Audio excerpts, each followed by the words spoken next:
I expected insults at dinner, not my stepmother slapping me so hard my lips split before the Christmas tree. Yet the true blow landed outside when my brother slid a flash drive into my hand and whispered for me to lock my door and watch, alone in a motel. I finally realized I was never the family failure these past 10 years.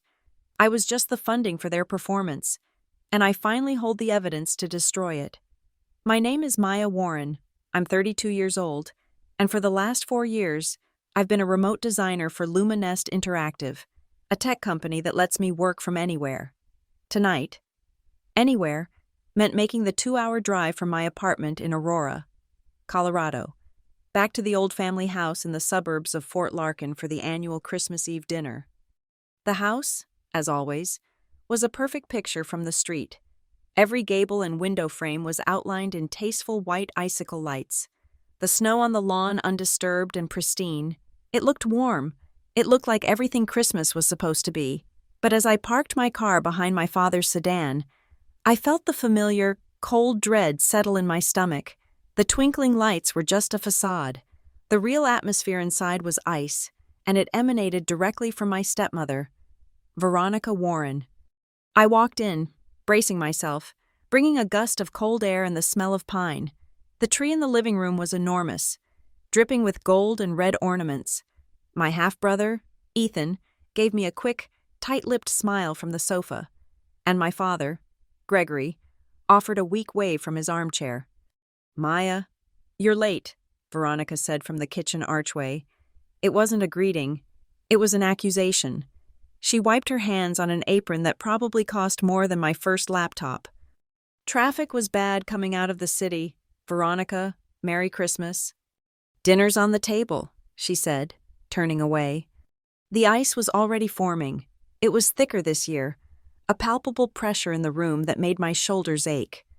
We sat down at the heavy oak dining table, the one my grandmother, Helena, had cherished. The turkey was perfectly browned, the silverware gleaming. For the first 20 minutes, the only sounds were the scraping of knives on porcelain and the painfully cheerful carols playing from a speaker in the corner. Then, Veronica began. "It's just wonderful to have Ethan home from his semester," she started, beaming at him. "His professors just adore him. They say he's the pride of the department. We're so proud." Ethan, to his credit, looked down at his plate, his cheeks coloring. "And you, Maya," she said, her gaze swinging to me. The warmth vanished, replaced by a clinical pity. "Still just you. I see. Tucked away with that computer all day. It's such a shame. 32, no husband, no children. I do worry how you'll manage."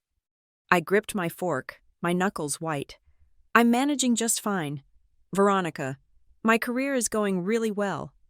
"Oh, career," she scoffed, waving her hand dismissively. "That little online job. It's hardly a stable life, is it? Not like Ethan, who's building a real future." I looked to my father for help, for any sign of defense. He just stared intently at his mashed potatoes, his face sallow and thin. He'd been a ghost of himself ever since his heart attack last year. But his silence tonight felt like a betrayal. He wouldn't meet my eyes. He was leaving me to the wolves, just as he always did. Veronica refilled her wine glass, the glug-glug sound filling the silence. Then she set the bottle down with a decisive click. "Well, speaking of stability," she said, her voice bright and terrible, "your father and I have made a family decision. This was it, the main event. We feel it's time for this house to be properly settled. Ethan will be graduating in a couple of years, and he and his girlfriend are already talking about starting a family. They'll need this space to build a proper home, a place to raise our grandchildren." She smiled at Ethan, who looked like he wanted to crawl under the table. "So, after the new year, Maya, we're going to need you to find your own arrangements. It's time for you to move out." The air left my lungs. The carolers on the speaker suddenly sounded mocking. "Move out? What are you talking about? I live here." "Oh, don't be dramatic," she snapped. "You've been staying here, and we've been more than generous. But as I said, a single person working online can live anywhere. This house needs to be for a real family." A hot, acidic wave of shock and rage washed over me. I finally put my fork down. Generous? My voice was shaking, but it was getting louder. Veronica, I have lived in this house for 8 years. 8 years. Who paid to have the entire roof replaced when it was leaking into the attic? Who paid to have the entire electrical system rewired when the house was a fire hazard? Who paid for the new plumbing and the boiler?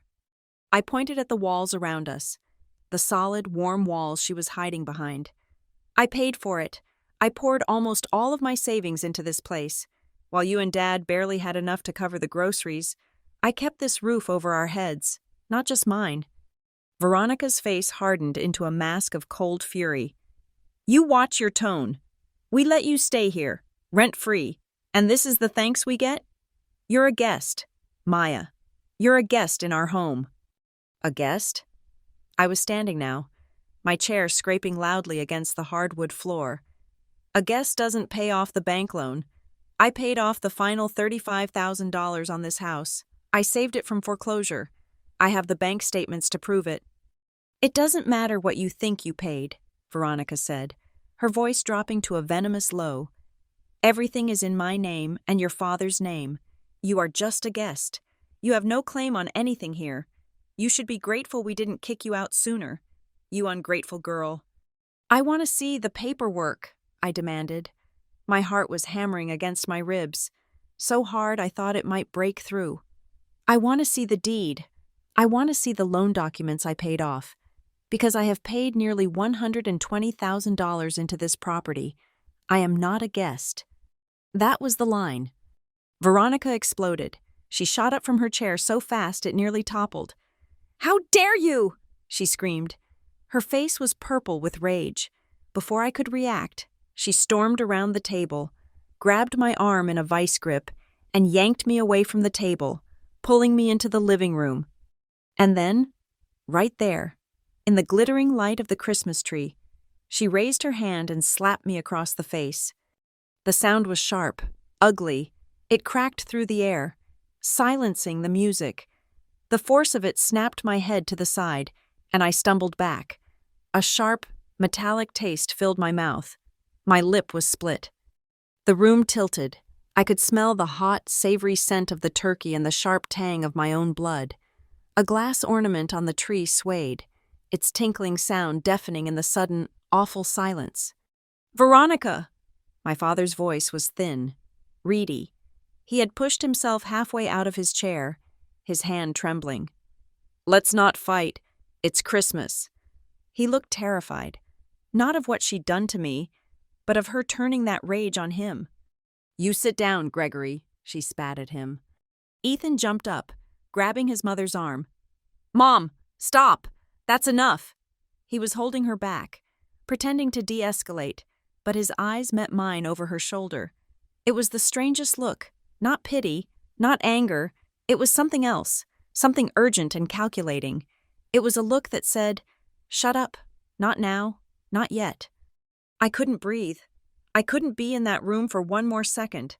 I ripped my arm out of Veronica's grasp, shoved past Ethan, and ran. I fumbled with the deadbolt and threw the front door open, stumbling out onto the porch.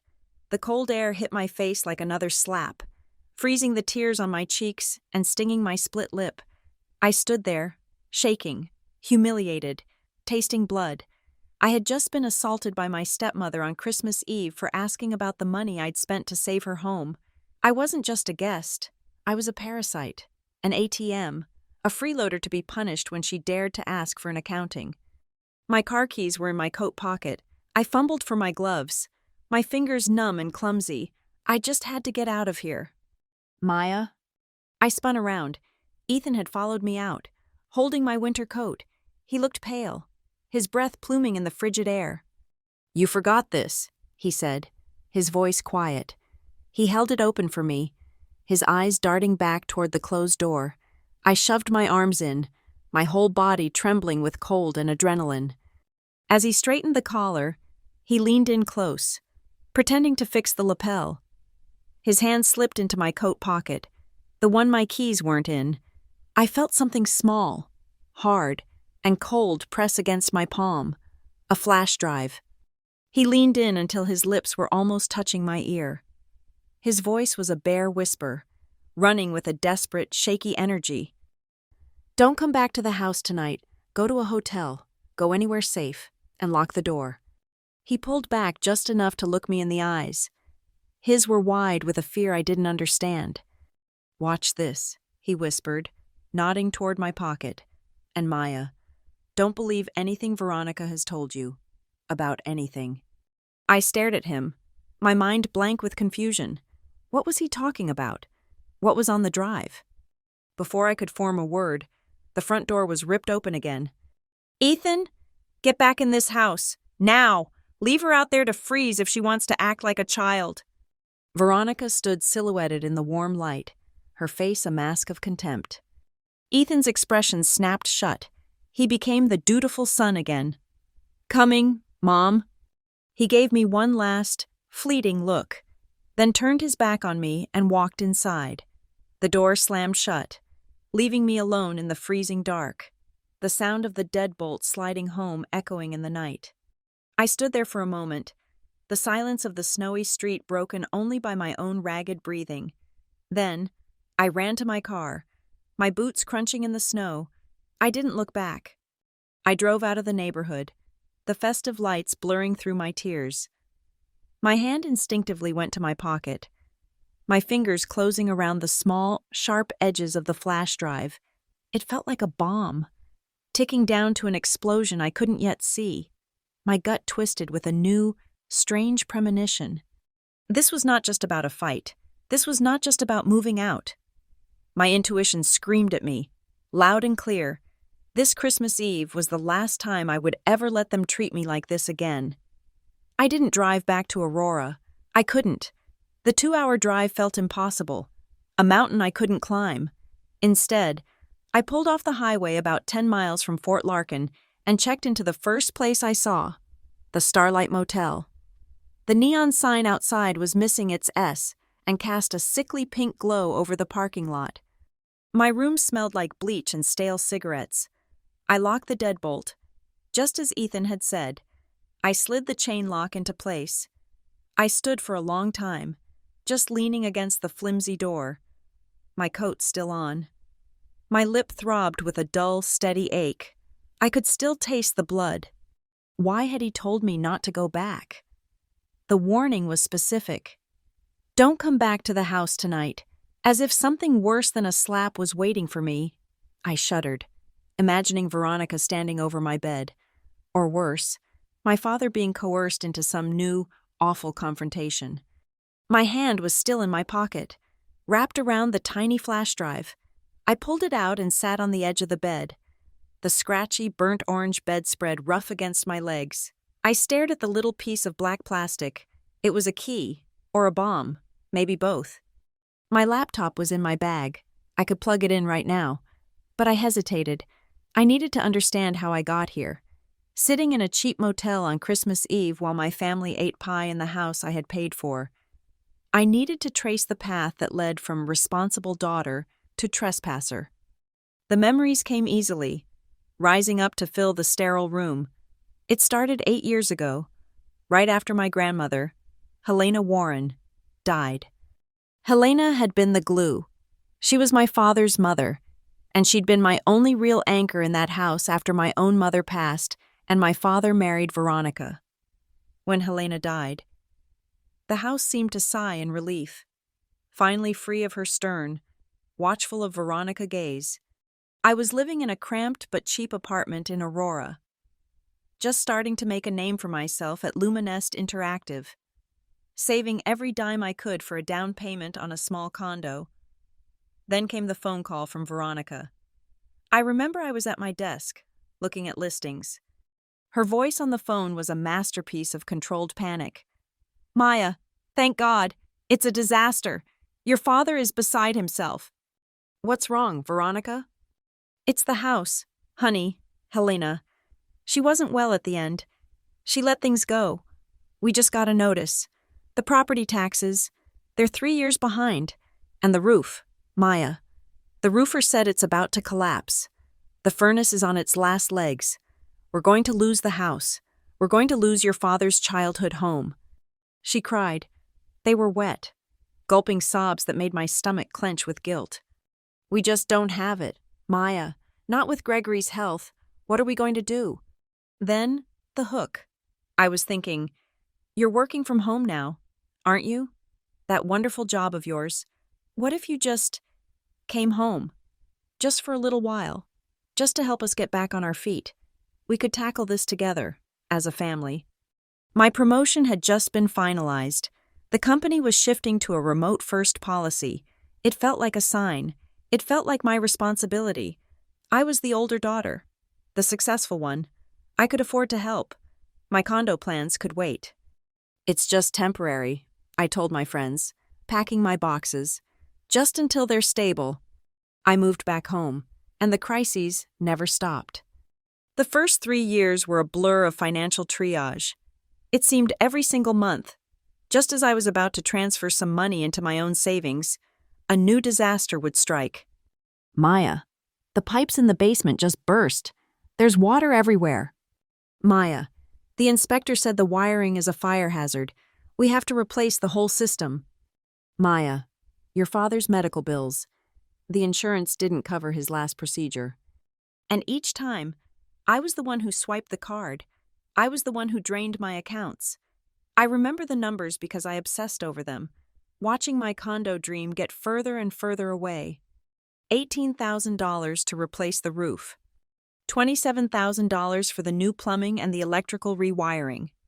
And the big one, the $35,000 to pay off a final bank loan that Veronica claimed was some old forgotten debt of Helena's. I paid it. I saved the house from what she swore was an imminent foreclosure. All the while, Ethan was untouched. He was insulated from the panic, protected by Veronica's fierce, obsessive ambition. While I was canceling my vacations to pay for a new boiler, Ethan was being enrolled in a private high school I couldn't have dreamed of. "He needs this, Maya," Veronica would say, her voice soft and reasonable. "He's so young. He needs every opportunity. It's different for you. You're older. You're already established. You can afford to sacrifice a little for your brother, can't you?" He got a new used car for his 17th birthday. He went to expensive summer camps to build his resume for college. My money paid for all of it. I was funding the investment while being told I was the backup plan. After a few years, I started to get restless. The house was stable. The bills were paid. My father's health was, for the moment, fine. "Veronica," I said one night at dinner, trying to sound casual, "now that the house is in good shape, I've been paying so much into it, I think we should talk about putting my name on the deed, or at least acknowledging my equity." Veronica's fork clattered onto her plate. She looked at me as if I had just spit in the food. Then, her eyes filled with tears. "Equity?" she whispered, her voice trembling. "Is that what this is about? Accounting? We're a family, Maya, not a business." "I'm not saying we are," I said, already backpedaling. "I just mean, I've put in over $100,000. "And you're holding it over our heads," she cried. "After we took you in, after I've treated you like my own daughter. Do you know what this stress is doing to your father's heart?" I looked at Gregory. He was, predictably, staring at his plate, his face pale. He sighed, a long, weary sound. "Maya, please," he said, his voice quiet and tired. "Don't upset your mother. She's trying her best. You know whatever we have. It'll all be for you and Ethan someday. You don't need a piece of paper for that." Empty promises. I was calculating for asking for what I'd earned, while they were family for taking it without question. I dropped it. But something had already lodged itself in my mind, a sliver of doubt. I started noticing things, like the mail, a few times. I'd be sorting the junk when I'd see an official-looking envelope, usually from a bank or a law firm, addressed to the Helena Warren Living Trust. The first time I saw one, I held it up. "Veronica, what's this? Is this something we need to deal with from Grandma's estate?" Veronica moved so fast she almost knocked a vase over.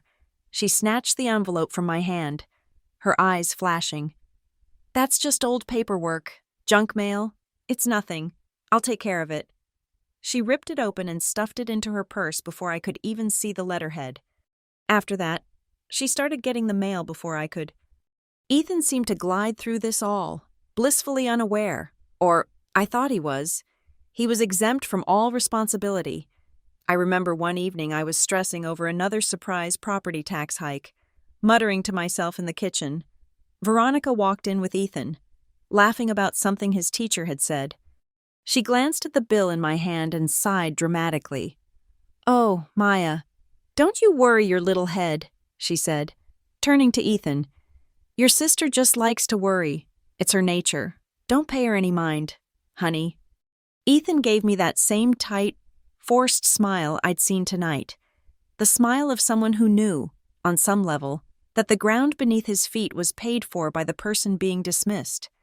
The worst, the memory that made my stomach churn even now, was the phone call. I'd come down late one night for a glass of water. Veronica was in the kitchen, her back to me, her voice a low murmur on her cell. I stopped, hidden by the shadow of the staircase.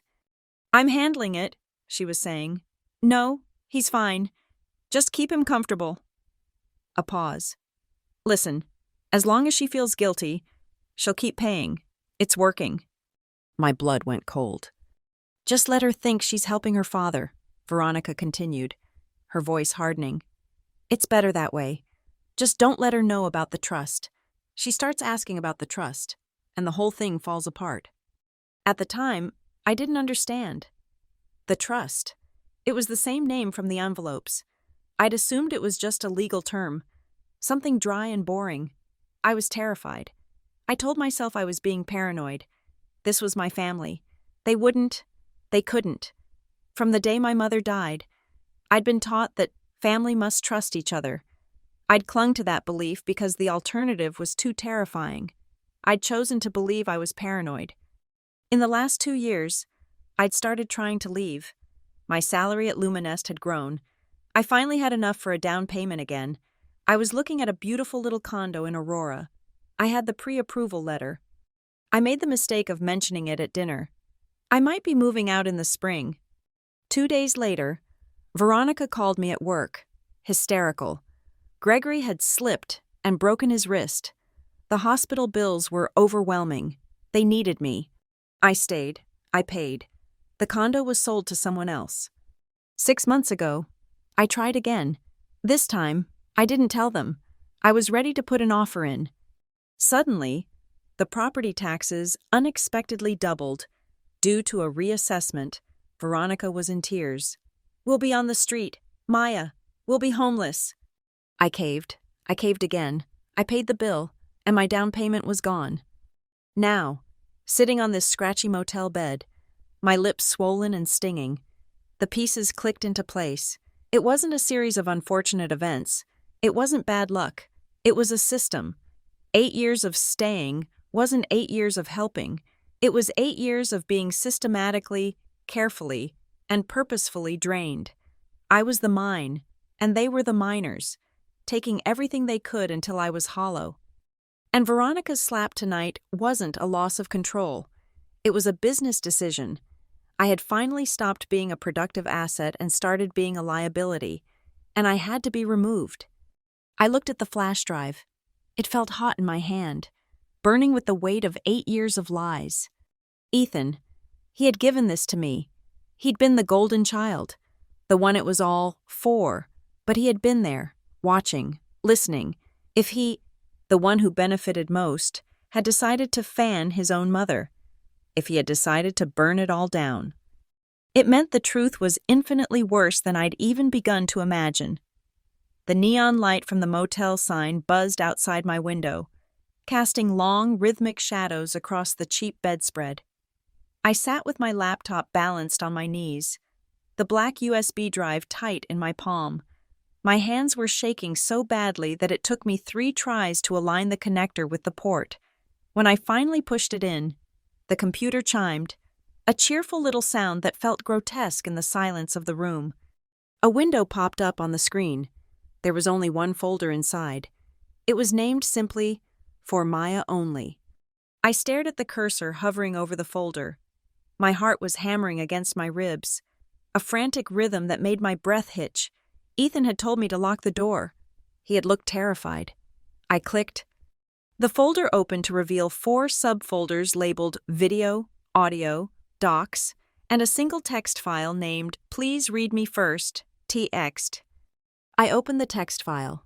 It was a wall of text, typed without paragraph breaks, breathless and urgent. Maya, if you are reading this, it means I finally got the courage to give you the drive. I am so sorry. I should have told you months ago.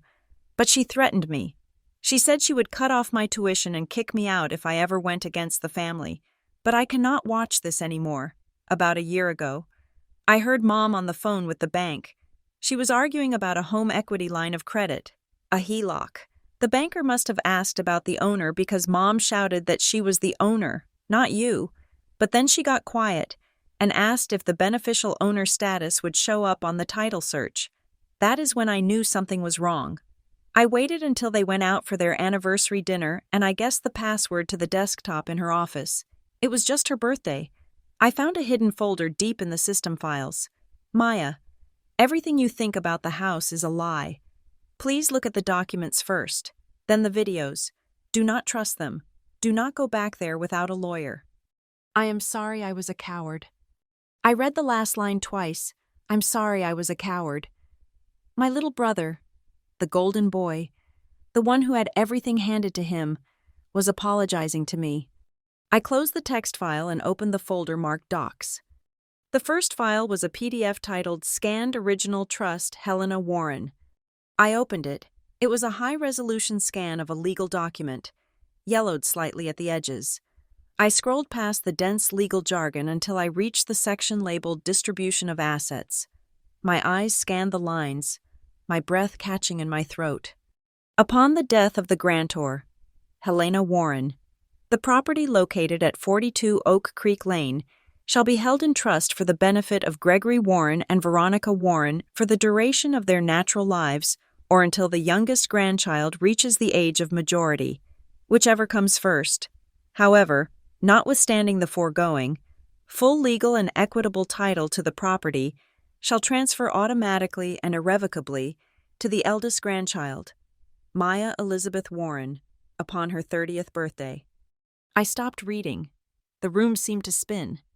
My 30th birthday, that was 2 years ago. I read it again.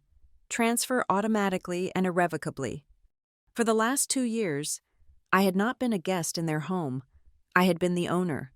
They had been living in my house. The roof I fixed, the plumbing I paid for, the taxes I covered. I wasn't helping my struggling parents. I was maintaining my own asset while they pretended to be the benevolent landlords allowing me to stay. I scrolled down to the next document. It was a bank application for a home equity line of credit, dated 6 months after my 30th birthday. The loan amount was for $80,000. At the bottom of the page were the signatures, Gregory Warren, Veronica Warren, and on the line for property owner, someone had typed in Gregory's name, but there was a clumsy digital alteration on the scan, a smudge where the title company's notes should have been. I opened the next PDF.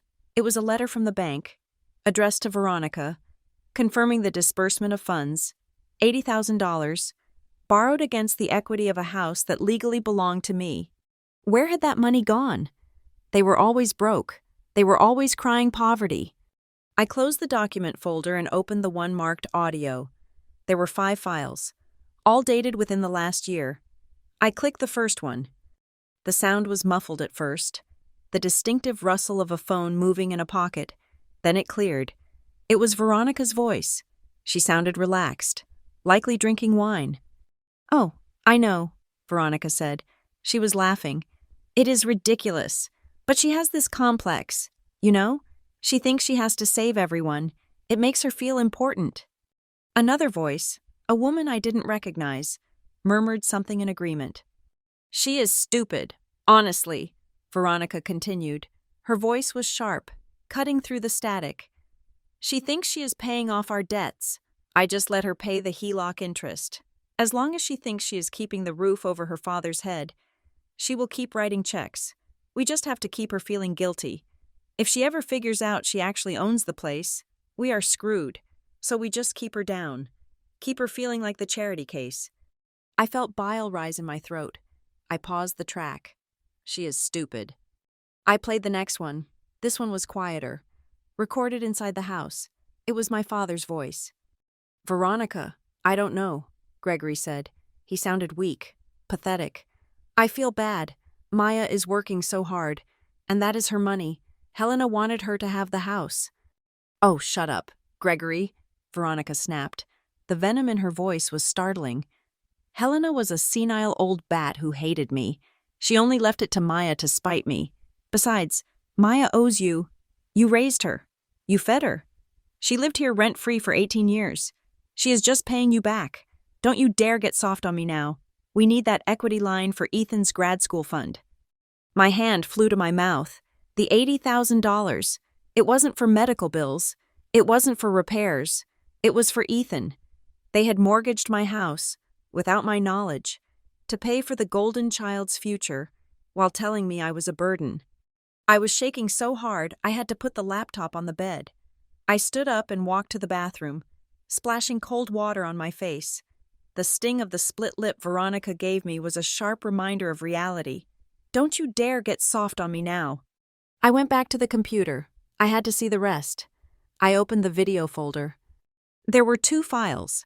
The first was labeled Kitchen Cam Dexer 3. I clicked play. The angle was high, clearly from a security camera mounted on top of the fridge, one I didn't know existed. Veronica and Gregory were sitting at the kitchen table. It was morning. We have to do it soon, Veronica said, slamming a mug down. She is asking too many questions about the mail again. I saw her eyeing that letter from the county. Where is she going to go, Ron? Gregory asked, rubbing his temples. Who cares? Veronica waved a hand. She has money. She can rent an apartment, but we need her out before the tax assessment comes in January. If she sees the name on the tax bill, the game is over. We tell her at Christmas. We tell her the house is for Ethan. Make her feel like she is in the way of his happiness. She will leave. She always folds when it comes to Ethan. And if she refuses? Then I will make her life a living hell until she leaves, Veronica said, her eyes cold and dead. I will make her wish she never came back. I watched the screen, frozen. This had been planned. The dinner, the speech about Ethan's family, the eviction notice. It was all a preemptive strike to hide the tax bill. They weren't kicking me out because they needed space. They were kicking me out because the county was about to mail a bill with Maya Warren listed as the owner. I clicked the final video file. It was labeled Grandma Helena Final. The timestamp was from 3 years ago, a year before she died. The video opened. My grandmother was sitting in her favorite armchair in the living room. She looked frail, her skin like parchment, but her eyes were sharp, clear, and blazing with an intensity I remembered well. She was looking directly into the lens. Is it recording? She asked, her voice scratchy but firm. A younger Ethan's voice came from behind the camera. Yes, Grandma, the red light is on. Good, leave me now. Ethan, I need to do this alone. The camera wobbled as Ethan set it down on the coffee table and left the room. Helena leaned forward. Maya, she said. Hearing her voice, so full of love and authority, broke something inside me. The tears I had been holding back finally spilled over, hot and fast. My dear girl, Helena said to the camera, if you are watching this, it means things have gone wrong. It means that woman, my daughter-in-law, has shown her true colors. I know your father is weak. I love him. But he is a weak man, and she leads him by the nose. She took a deep breath, her hands trembling slightly on the armrests. I am dying, Maya. I know it, and I know that once I am gone, they will try to take everything. They will try to take this house. It is the only thing of value I have left to give you. I have set up the trust so that they can live here, because I do not want my son on the street. But the moment you turn 30, this house is yours alone. She leaned closer to the lens, her expression fierce. I know, Veronica. She will hide the papers. She will lie. She will try to guilt you into giving it up. Do not let her. This house is your inheritance. It is your safety. Do not let them steal your future to pay for their mistakes." She paused, coughing slightly, then composed herself. "I have sent a copy of the trust and a sealed copy of this video to a lawyer. I did not trust the family attorney Veronica uses. I went to an old friend, if you are seeing this, and they are trying to cheat you. You go to him." She pointed a shaking finger at the camera. "You find Miles Harrington. His office is on Main Street in Fort Larkin. He knows everything. He has the originals. He is waiting for you." She smiled then, a sad, soft smile that I hadn't seen in years. "Be strong, Maya. You were always the strong one. Don't let them break you. I love you." The screen went black. I sat in the silence of the motel room, the only sound the hum of the refrigerator and my own ragged breathing. The tears had stopped.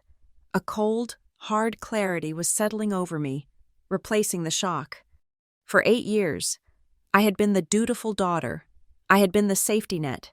I had sacrificed my savings, my comfort, and my pride to buy their love, to buy a place in a family that viewed me as nothing more than an obstacle in a bank account.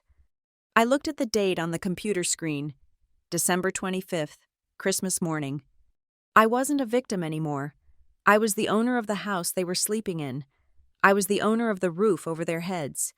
And I was armed with a digital bomb that could blow their entire comfortable, parasitic life to pieces. Miles Harrington.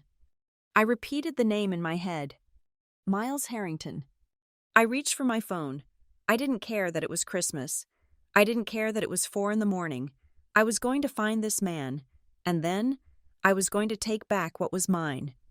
The guilt was gone. The shame of the slap was gone. In its place was a cold, burning anger that felt like fuel. I closed the laptop, stood up, and walked to the window. I looked out at the snowy parking lot, but I didn't see the motel. I saw my house. My house. They wanted a fight? They wanted to treat me like a stranger in my own home? Fine. I would show them exactly what a stranger could do. I didn't sleep.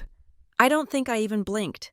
I just sat in the stiff motel chair, watching the sun come up, the sickly pink neon of the starlight sign giving way to a weak, gray Christmas daylight. The anger had burned away the shock, and what was left was a core of cold, hard resolve. I wasn't just going to get my house back. I was going to make them accountable for every lie, every dollar, every second of guilt they had piled on me for 8 years.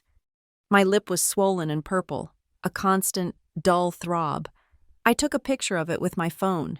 Evidence. At 6 a.m., I opened my laptop. My first search was Miles Harrington, attorney, Fort Larkin. The results were immediate. Miles Harrington had retired 5 years ago. My heart sank, a cold stone of panic. What if this was all for nothing? What if he was the only one who knew? But his old website redirected. Harrington Legal Services is now Tate and Associates. The new principal was a woman named Morgan Tate. The website's About page showed a woman in her late 30s, sharp eyes, a no-nonsense expression.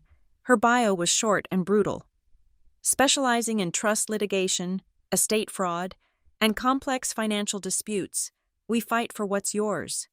I found her emergency line. It was Christmas Day, but I didn't care. I called.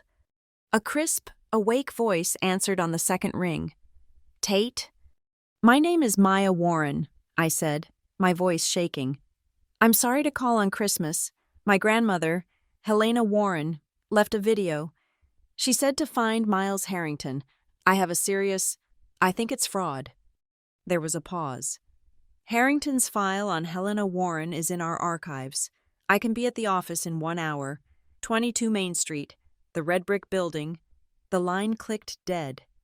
I showered in the mildewed stall, put on the same clothes from last night, and used the motel printer in the lobby to print out the trust scan, the HELOC application, and the bank letters. I drove to Main Street, the flash drive clutched in my hand like a talisman. The office was small, old brick, but the brass plaque on the door was polished to a mirror shine. The door opened before I could knock. Morgan Tate was exactly her picture. She wore a sharp black pantsuit, as if she'd been expecting a deposition, not a holiday emergency. She didn't smile. "Maya Warren, come in. Coffee?" "Yes, thank you." Her office was immaculate, the walls lined with diplomas and bar certifications. She sat behind a massive, empty desk. Miles talked about Helena, said she was a smart woman surrounded by fools. He always expected a call from you.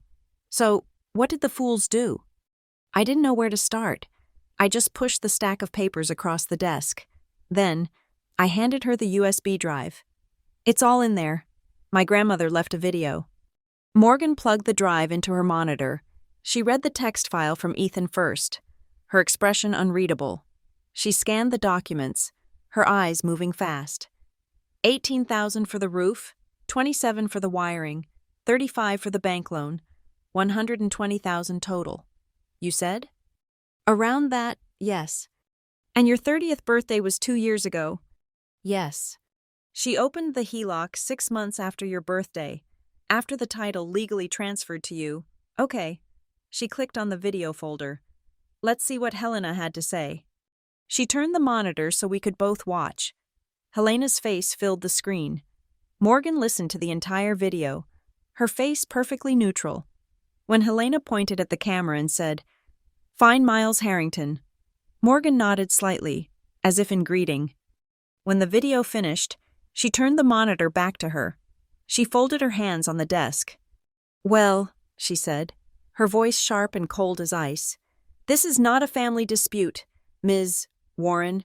This is a multi-layered felony." I let out a breath I didn't know I was holding. "Let's be perfectly clear on the facts," Morgan said, ticking points off on her fingers. Fact 1. The Helena Warren Living Trust is an irrevocable legal document. Upon your 30th birthday, you became the sole legal owner of that property. Full stop. Fact 2. Your father and stepmother concealed this fact from you. That is fraud by concealment. Fact 3. They then applied for and received an $80,000 home equity line of credit on a property they did not own. That is bank fraud. The fact they used a forged or altered title document to do it is a separate criminal offense. Fact 4. They used your money, the $120,000 you provided under duress, to pay for the upkeep of your house, all while claiming it was theirs. That is theft by deception, on a grand scale. She leaned forward. They didn't just kick you out of their house. They kicked you out of your house, assaulted you, and are currently living there on your dime, using a fraudulent loan they took out in your name. Am I missing anything? I just stared at her, my mind reeling. Hearing it laid out so clinically, so brutally, was staggering. I faltered, the old guilt rising up one last time. I feel so selfish. All those years, I just wanted to buy a condo, and Veronica. She's always said Ethan needs the house, that he's the future, and I'm just me. I felt guilty for not wanting to just give it to them. Morgan Tate let out a short, harsh laugh. It wasn't unkind. It was just final. Ms. Warren, Maya, selfish people do not pour $120,000 of their own savings into a house they believe belongs to someone else. You are not the villain here. You are the victim. And you are, as of this moment, the client. My job is to stop the bleeding and get your property back. Are you prepared to do that? Yes, I said. The word came out stronger than I expected. What do we do? We move fast, she said, already typing. Veronica's entire plan hinges on the tax bill coming in January. She thinks she has until then to get you out and hide it. We are not giving her that time. She spun her monitor around. First, I am drafting an emergency petition to the Fort Larkin County Court. We are asking a judge to immediately unseal all records related to the Helena Warren Living Trust, citing this video and these documents as evidence of fraudulent concealment. We want a declaratory judgment affirming you as the owner. We should have a hearing date in days. She pulled the monitor back. Second, I am sending a formal notice to Summit Crest Bank. informing them that their $80,000 HELOC was obtained fraudulently, secured by an asset the applicants did not own. This will freeze their accounts and trigger their own fraud investigation. They will come after Gregory and Veronica, hard. I nodded, the cold, sharp relief making me almost dizzy. Third, she continued, you are not to go back to that house. Not for clothes, not for your laptop, not for anything. Veronica slapped you once. Now that she's cornered, she will do worse. She will claim you attacked her. She will file a restraining order. You will not engage. From now on, any access to that house will be with a police escort, arranged by this office. Okay, but my brother, Ethan, he's the one who gave me this. He's still in that house. If Veronica finds out, if she knows he's the one who... He's her golden child, Morgan finished for me. And she just mortgaged your house for his future. This complicates his position, but it also strengthens our case. She stopped typing and looked at me, her gaze shrewd. We need to bring Ethan in, but we have to do it safely. He's been playing a long game. Let's not blow his cover. We are going to make Veronica think he is still her loyal, terrified son. We are going to make her believe he is just as shocked by this as everyone else.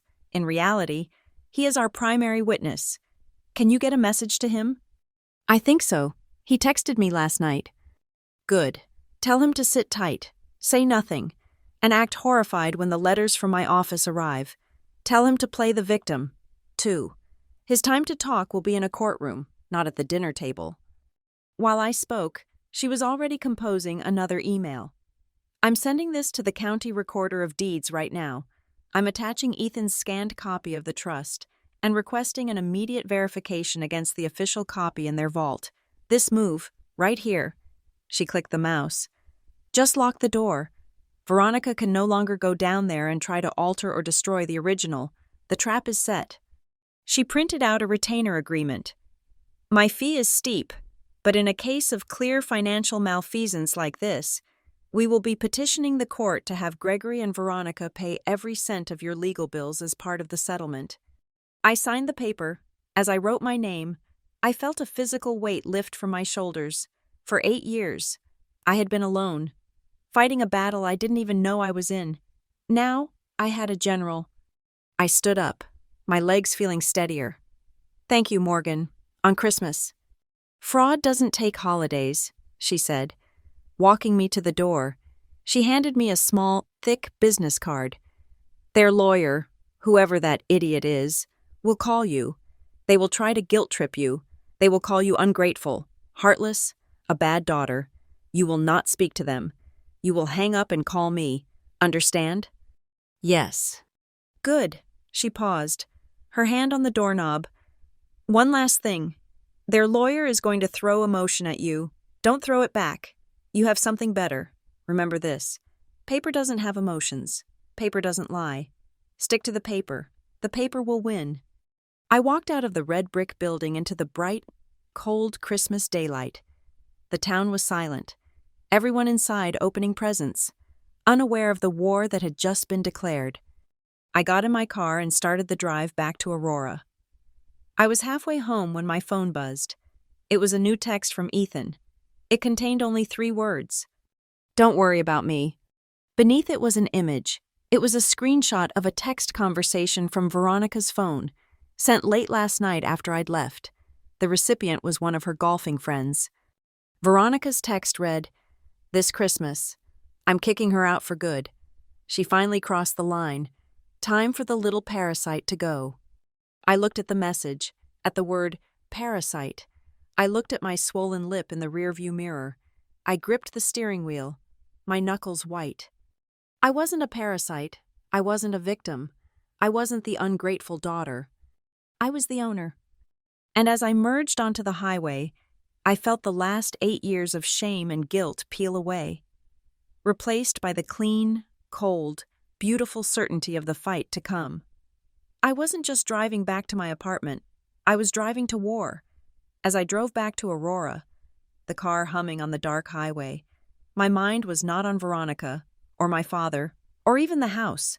It was on Ethan. The brother I thought I knew was a stranger. The USB drive, now tucked safely in my laptop bag, was a testament to a person I had never seen. I had spent 8 years viewing him as the pampered, protected pride of the family, the reason for my own financial and emotional burden. Now, I saw the truth. He was not the beneficiary of their scheme. He was just a different kind of victim. He was a spy. My mind rewound, back past the slap, back past the 8 years of payments. I remembered my mother's funeral. I was 13, lost in a fog of grief. Then, Gregory married Veronica. She was a whirlwind of new rules, new furniture, and sharp, assessing glances. A few years later, Ethan was born. From the moment he arrived, he was not just a son, he was Veronica's masterpiece. He was the center of her universe, the object of all her thwarted ambition.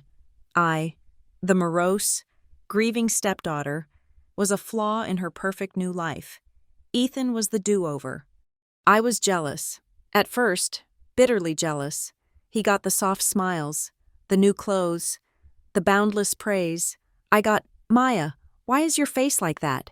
And "Maya, be useful." But as he grew, my jealousy faded into a strange, distant pity. I realized he was not on a pedestal. He was in a gilded cage. Veronica controlled his every moment, what he ate, who his friends were, what subjects he enjoyed. He was not allowed to be sad, or angry, or average. He had to be perfect, because his perfection was her victory. I remember when he was in high school, maybe 16, he was struggling with calculus, and I, the online worker, was paying for a private tutor he hated. He found me in the kitchen one night, his face tight with a misery I recognized. "This is stupid," he mumbled, throwing his backpack down. "I don't need this guy. It's a waste of money."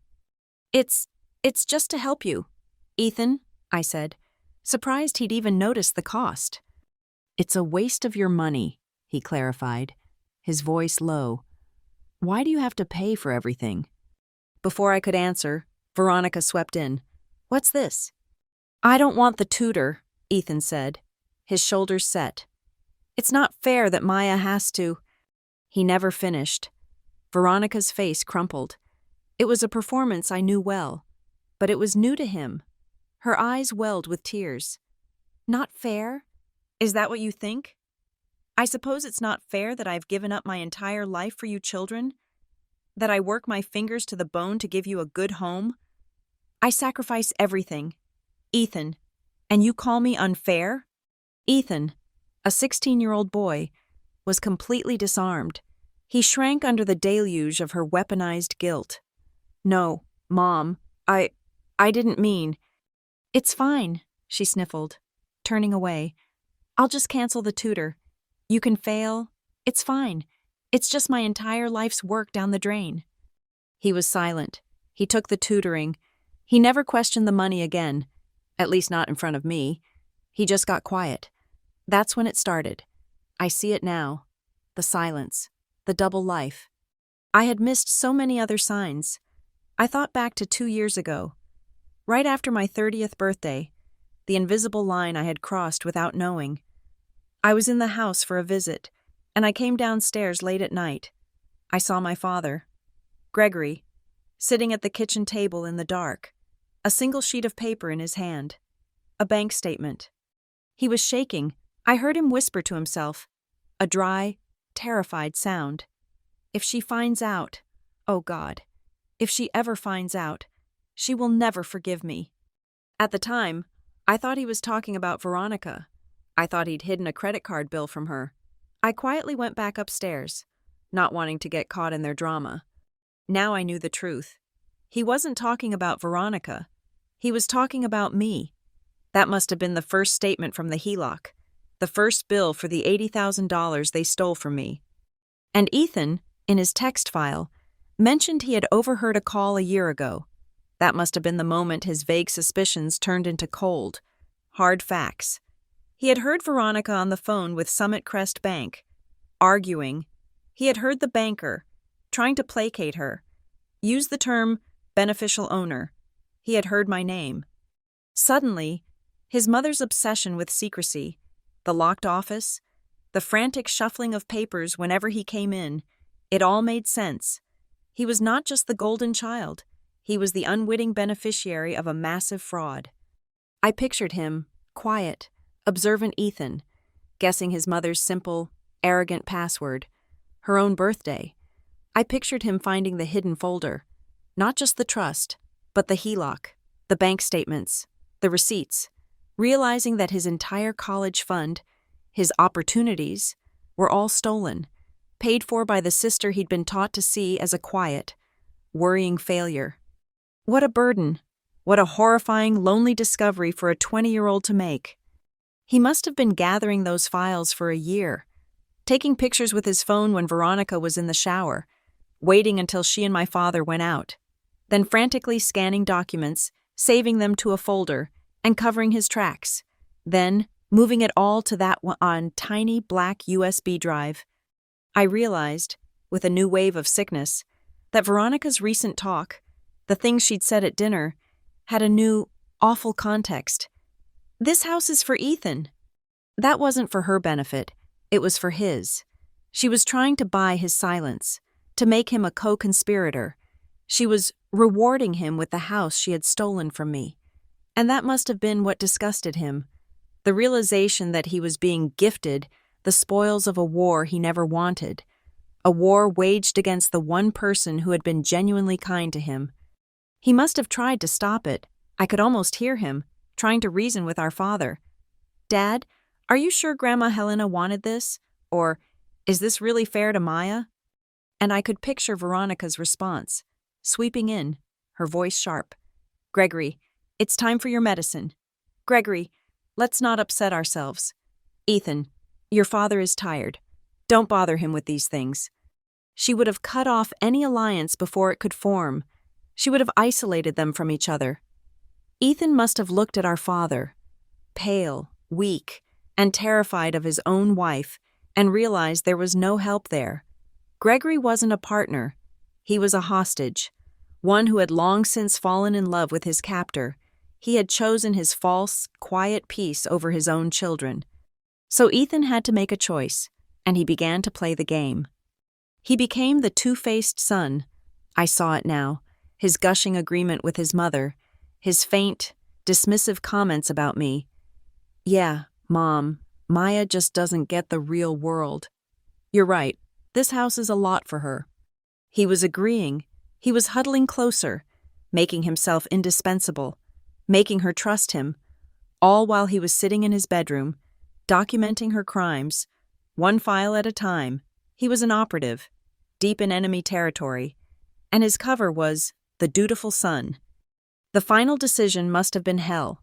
He wrote in the text file that she had threatened to cut him off, and I knew Veronica, that was not an idle threat. It meant no tuition, no home, no family. He would be an outcast, just like me. He had been holding those files, waiting, terrified to use them. And then, December 23rd, 2 nights ago. I can hear it, as if I were in the room. Ethan, in his bedroom, overhearing his mother's voice in the hallway. Veronica, excited, on the phone with one of her friends. "I've had it, Linda, this Christmas. I am going to slap her sober. I will make her understand, once and for all, that this is not her house." That was it. That was the moment. The plan to make her life a living hell had moved from psychological to physical. He knew she was going to hit me. He knew. And he prepared the USB drive. Then, on Christmas Eve, he watched it happen. He watched his mother yank me from the table. He watched her hand crack across my face. He heard that awful, ugly sound. And as he described in his note, it must have been a horrifying, sickening relief. The line had been crossed. The monster he was terrified of had finally shown her true face, and he was free. His mother had made the choice for him. He was no longer bound by guilt, or fear, or family. When he followed me onto that porch, holding my coat, he was not just my little brother. He was my rescuer. He handed me that drive knowing it was the end of his life. He was burning his bridge. He was giving up his college, his home, his inheritance, his mother. He had chosen me, the parasite, the ATM, the sister who had, in her own clumsy, quiet way, been paying for his life, and he, in one silent, terrifying act of treason, had decided to pay me back. I closed my eyes, back in the present, safe in my Aurora apartment. The sun was starting to rise. I looked at my laptop, where I had just finished copying the files to a secure cloud server. Ethan was still in that house. He was sitting in the quiet, deleting his browser history. He was erasing the file path to the hidden folder. He was wiping his digital fingerprints clean. He was getting ready for the curtain to rise on the final act, preparing to play the role of the shocked, devastated son. Veronica thought she was in control. She thought she had all the pieces. But my little brother, her golden child, had just checkmated the queen, and he had passed the winning piece to me. 2 days after Christmas, Morgan Tate called me at 7 a.m. I was already awake, sitting at the small desk in my motel room, staring at the same page of the trust document I had read 100 times. "We hit a wall," Morgan said, her voice sounding tinny through the speaker, "but it is a wall we are going to smash through." I gripped the phone tighter. What happened? "I sent my paralegal to pull the full trust file from the county clerk this morning," Morgan explained. "It is sealed. Partially sealed. Anyway, there is a motion on file from 3 years ago, right after Helena's funeral, requesting that the specific distribution of assets be kept private to protect family confidentiality. It was signed by Gregory and Veronica. I felt a cold shiver run down my back. They had planned this from the very beginning. They buried the truth the same week they buried my grandmother. Morgan continued, her tone sharp and unyielding. "Listen to me, Maya.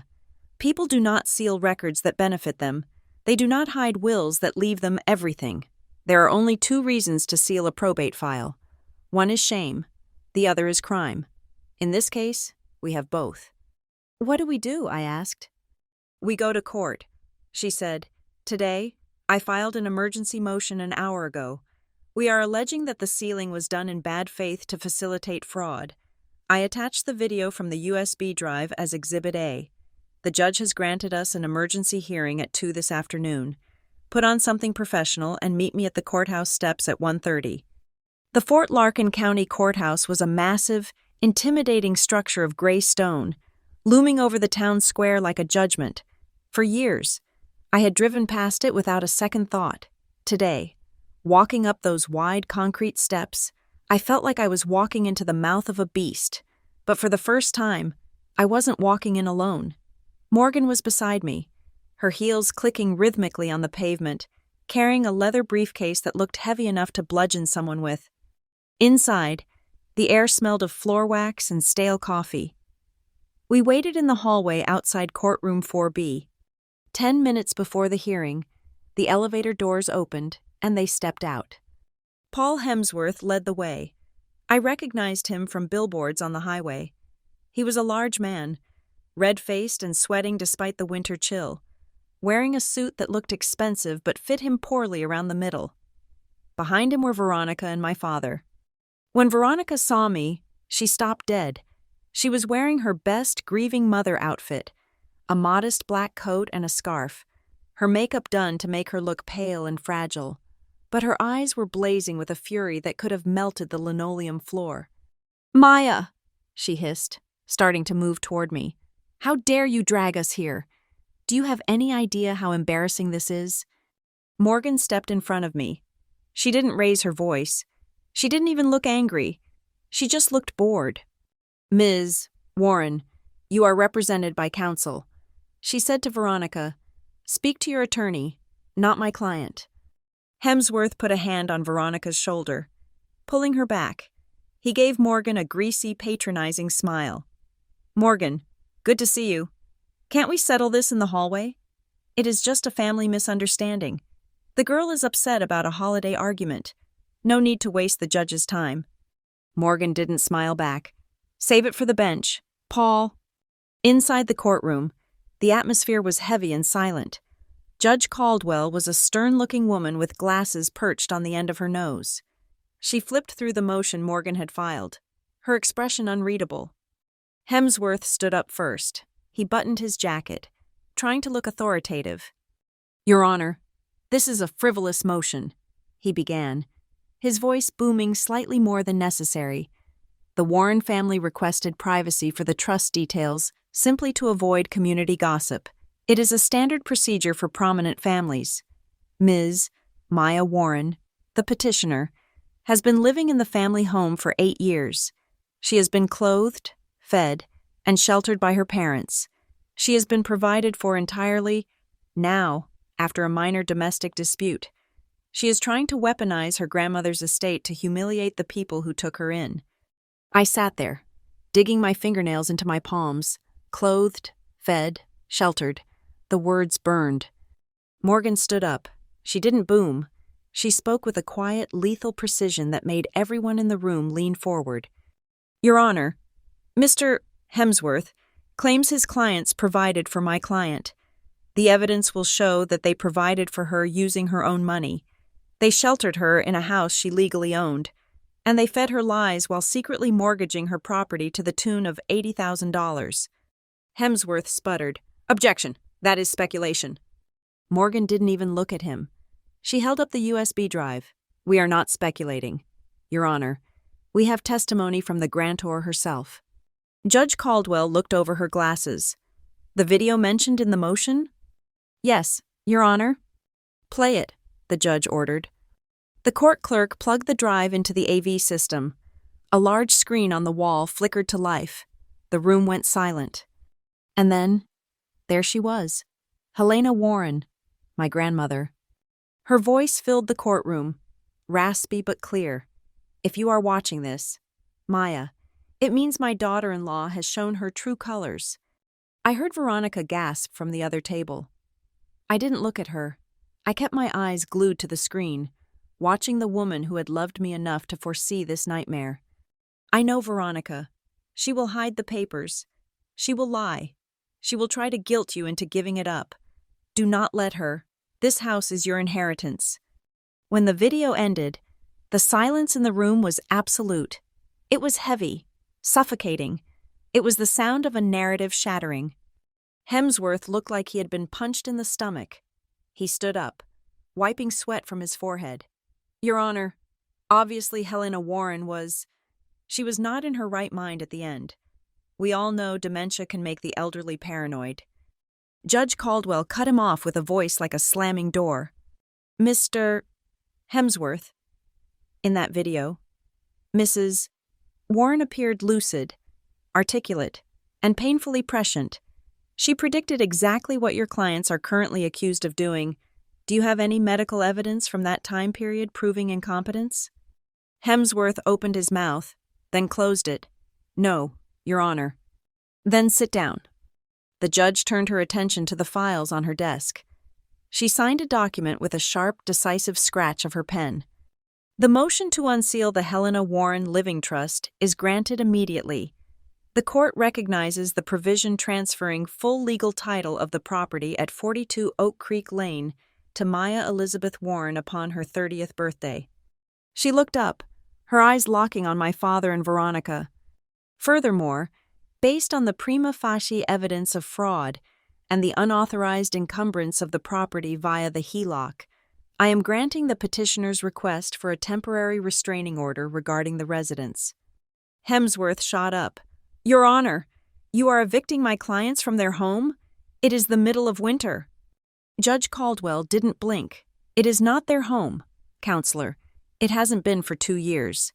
And considering the evidence of physical assault presented in the petitioner's affidavit regarding the events of Christmas Eve, I am not inclined to let them cohabitate with the victim." She turned to Morgan. "Ms. Tate, your client is granted exclusive possession of the property effectively immediately. Mr. and Mrs. Warren are permitted to retrieve personal effects, clothing and medication only, but they must do so with a police escort and with 24 hours' notice to your office. They are not to enter the premises otherwise." The gavel banged. It was the loudest sound I had ever heard. I walked out of the courtroom feeling lightheaded. My legs were shaking, but not from fear. It was the adrenaline of a reality shift. For 8 years, That house had been a fortress where Veronica was the queen and I was the servant. In 10 minutes, a woman in a black robe had signed a piece of paper and flipped the world upside down. In the hallway, Veronica was screaming at Hemsworth in a hushed, frantic whisper. When she saw me exit, she lunged. "You ungrateful little witch!" she shrieked. Her mask was completely gone now. She looked ugly, twisted with panic. "You did this to your father. You are throwing us on the street." My father stood behind her, looking gray and shrunken. He wouldn't meet my eyes.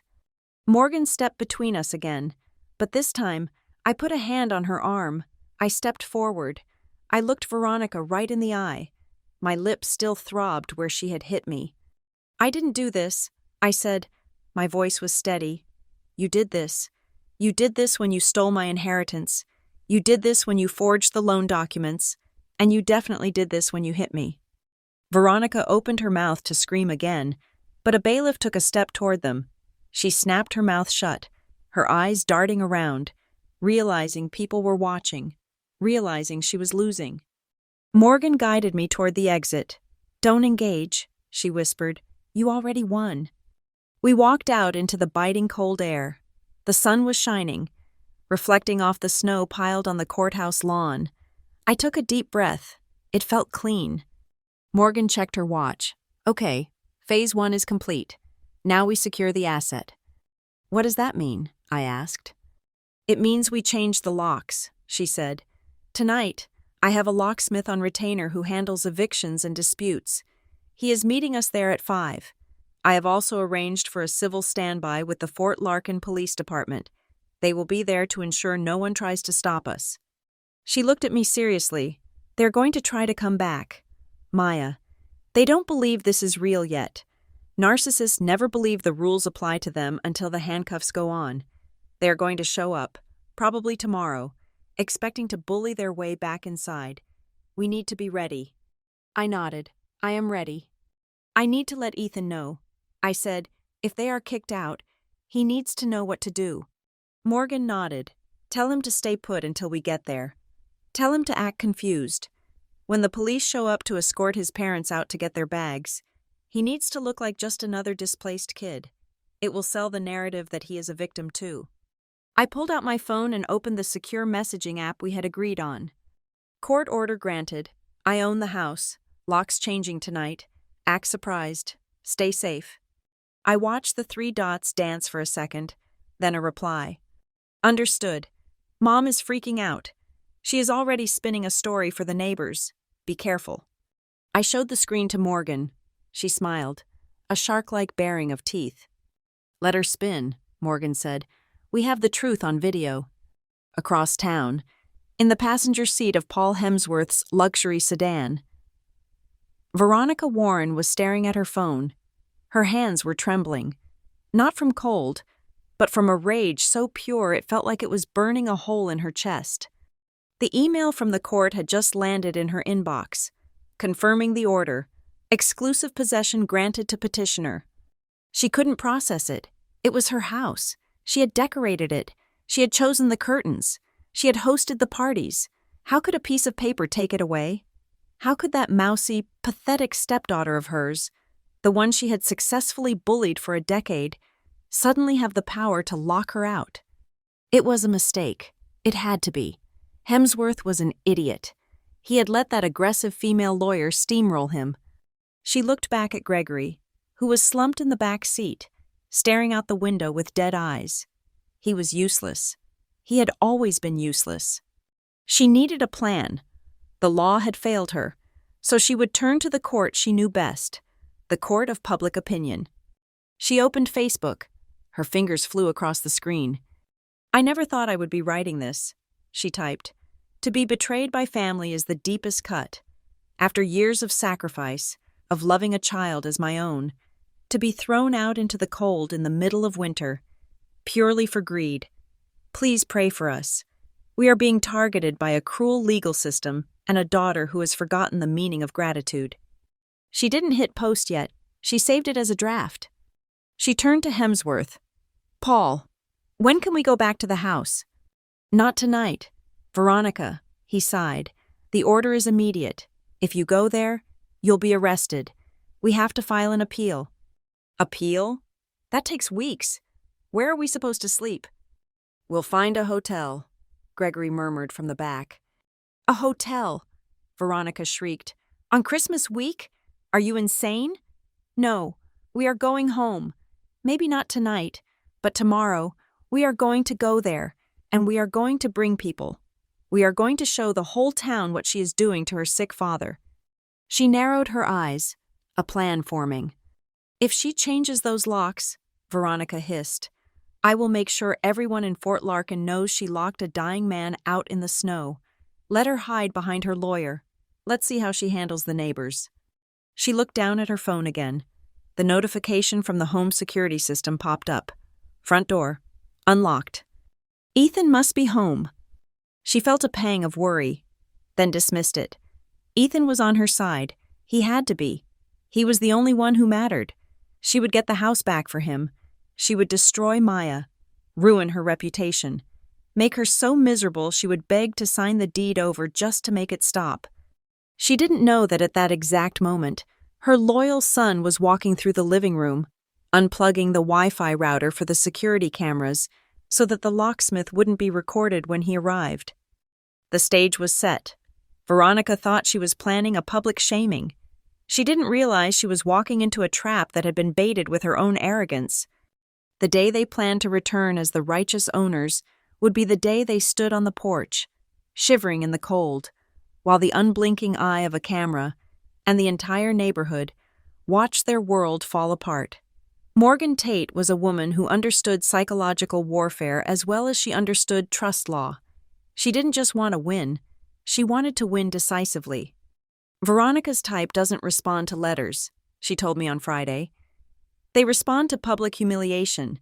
She's been slandering you on her Facebook, and Paul Hemsworth has been calling me 3 times a day saying his clients will be stopping by the house on Saturday afternoon to collect their personal necessities. He was very clear they would be bringing family support." "It's a trap," I said, my stomach tightening. "She's not coming for clothes. She's coming to make a scene. She wants to bully me into letting her back in." "I know," Morgan said with that thin, sharp smile, "and we are going to let her. I've already coordinated with the Fort Larkin Police Department. We have a civil standby scheduled for 2 p.m. tomorrow. They will be there to keep the peace. I suggest you be there, too, on your porch." Saturday afternoon was cold and bright, the snow on the ground reflecting a blinding, unsympathetic sun. I got to the house at 1:30, parking my car in the driveway for the first time since Christmas Eve. Morgan pulled in right behind me. The locksmith had come and gone 2 days prior. I had spent one night in the house, just walking from room to room. It was strange. It was my house, legally, but it was still filled with their things, their smells, their ghosts. I had retreated back to the motel, but today was different. I walked up the steps and slid the new, shiny key into the new, shiny lock. It turned smoothly. We stepped inside. "Where's Ethan?" Morgan asked, setting her briefcase on the foyer table. "He's at a friend's house, acting too distraught to be home," I replied. "He said Veronica and Gregory are at her sister's house, gathering support. They're bringing her sister and brother-in-law." "Good. 2 more witnesses for when the complaint is served," Morgan murmured. At exactly 2 o'clock, a Fort Larkin police cruiser pulled up and parked across the street. A single, uniformed officer got out, looked at the house, nodded, and began to wait. The presence of the cruiser was like a signal. Across the street, at number 47, a curtain twitched. A moment later, the front door opened, and Mrs. Nora Gallagher, the neighborhood's official busybody, stepped onto her own porch, zipping up her coat. She had her phone in her hand. "That's Nora," I whispered to Morgan, looking through the sheer curtain. "She's seen everything on this street for 30 years. "Perfect," Morgan said. Nora conspicuously checked her mailbox, then leaned against her porch railing, angled perfectly toward my front door. She raised her phone and started filming. I could see the red record light reflecting in her glasses. She wasn't even pretending. She had seen me hauling bags of mulch, climbing ladders to clean gutters, and carrying boxes of roofing shingles. She had also seen Veronica drive off in her Lexus for her nail appointments. Nora was, I realized, an unexpected and powerful ally. At 2:10, the convoy arrived. A large black SUV pulled up directly in front of the house. Veronica stepped out of the passenger side. She was wearing a cream-colored, full-length coat that looked like real fur. Her hair perfectly coiffed, her face a mask of tragic dignity. She looked like a queen arriving to address her ungrateful subjects. Gregory got out of the back, looking older and grayer than I'd ever seen him. He was followed by two people I vaguely recognized as Veronica's sister and her husband, two sour-faced, judgmental people who looked ready for a fight. Veronica saw me standing in the window. She saw the police car. Her mask of dignity flickered. She hadn't expected the police. She thought this would be her, my father, and her relatives against me. She marched up the walkway, her heels clicking on the icy stone. She went straight for the front door, pulling her old house key from her designer handbag. She jammed the key into the lock. It didn't go in. She tried again, her movements becoming frantic. She jiggled it, pushing harder. The lock, new and solid, refused her. "What is this?" she demanded, looking at me through the glass. "What did you do?" Morgan opened the door. We both stepped out onto the porch. Standing 2 steps above her, the cold air hit my face. "Veronica," I said. My voice was calm. It didn't even shake. "The locks have been changed." "You changed the locks?" she shrieked. The performance began. Her voice rose, high and piercing, for the benefit of the officer and, more importantly, for Nora across the street. "You locked us out? You locked your own father out of his house in the middle of winter?" She began to bang on the door, a theatrical, desperate pounding. "Gregory, she's locked us out. Maya, you let us in this instant." The police officer started walking across the street, his hand resting casually on his belt. "Ma'am, is there a problem here?" "Yes, officer, there is a problem," Veronica cried, pointing a gloved finger at me. "This is our house. My husband and I live here. Our daughter, in a fit of rage, has locked us out. She's throwing her sick father out in the snow." The officer looked at me, then at Morgan. "Ma'am," he said to me. I took a deep breath. Morgan had coached me on this. "This is my house, officer," I said, my voice carrying clearly in the cold air. "My name is Maya Warren. I am the sole legal owner. These people do not live here. I have a court order granting me exclusive possession. They are trespassing on my property." Veronica let out a sound of pure, unadulterated outrage. "Court order? What court order? You liar! You ungrateful child! We raised you! You lived here for 8 years on our charity." "That's enough," Morgan said, stepping forward. She opened her briefcase and pulled out a thick sheaf of papers. "This charity," she said, holding up the first document, "was the Helena Warren Living Trust, which clearly states my client is the owner." She held up the second document. "This is the court order from the Fort Larkin County Judge, affirming her ownership and granting the restraining order, signed 2 days ago." She held up a third stack. "And these are the application papers for the $80,000 fraudulent HELOC you and your husband took out on my client's property. Would you like me to read the part where you forged the ownership details?" Nora Gallagher, across the street, took 2 steps closer to the edge of her lawn. Her phone held high. I could see her thumb working as she zoomed in, capturing the documents in Morgan's hand, capturing Veronica's face as it went from white to purple. "Ma'am," the officer said, his voice now devoid of any sympathy. He had seen this scene 100 times. "I've seen the court order. The judge was very clear. This is Ms. Maya Warren's residence. You are not permitted to be here without her consent." My father, Gregory, finally moved. He shuffled forward, his hands outstretched, his face crumpled in that familiar, weak appeal. "Maya, honey, please, don't do this. Let's not make a scene. This is my house. I'm your father. Just let us in. We can talk about this." Before I could answer, Morgan stepped in front of him. Mr. Warren, I would strongly advise you to stop talking, she said, her voice like steel. You are currently under investigation by Summit Crest Bank for fraud. Every word you say, including your repeated false claim of ownership, can and will be used as evidence against you in both the civil and criminal proceedings. Now, I suggest you take your hands off my client. I hadn't even realized he'd grabbed my arm. I pulled it back. Veronica saw she was losing. The law was against her. The facts were against her. So, she switched to her only remaining weapon. She stumbled back, clutching her chest. She let out a gasp. Oh, my heart. Gregory, I can't breathe. She's doing this to us. Abusing her elderly parents, throwing a sick man out in the snow. She swayed, leaning heavily on her sister, a perfect portrayal of a victim. It was a good performance, but Nora Gallagher had a better one. From across the street, Nora's voice cut through the air. She wasn't muttering. She was speaking clearly. For her video. I've seen that girl, Maya, haul roofing shingles up a ladder in 90-degree heat while you two drove to the country club, Nora called out. I saw her digging trenches for the new pipes while you had a garden party. Don't you talk to anyone about abuse? Veronica Warren. We all know who was abusing who. Veronica's head snapped toward Nora. Her jaw dropped. She had been so focused on me. She had forgotten the audience. The entire neighborhood was now watching this scene, either from their windows or, as I later learned, on the Fort Larkin Community Facebook page, where Nora was live streaming. Morgan chose that moment for the checkmate.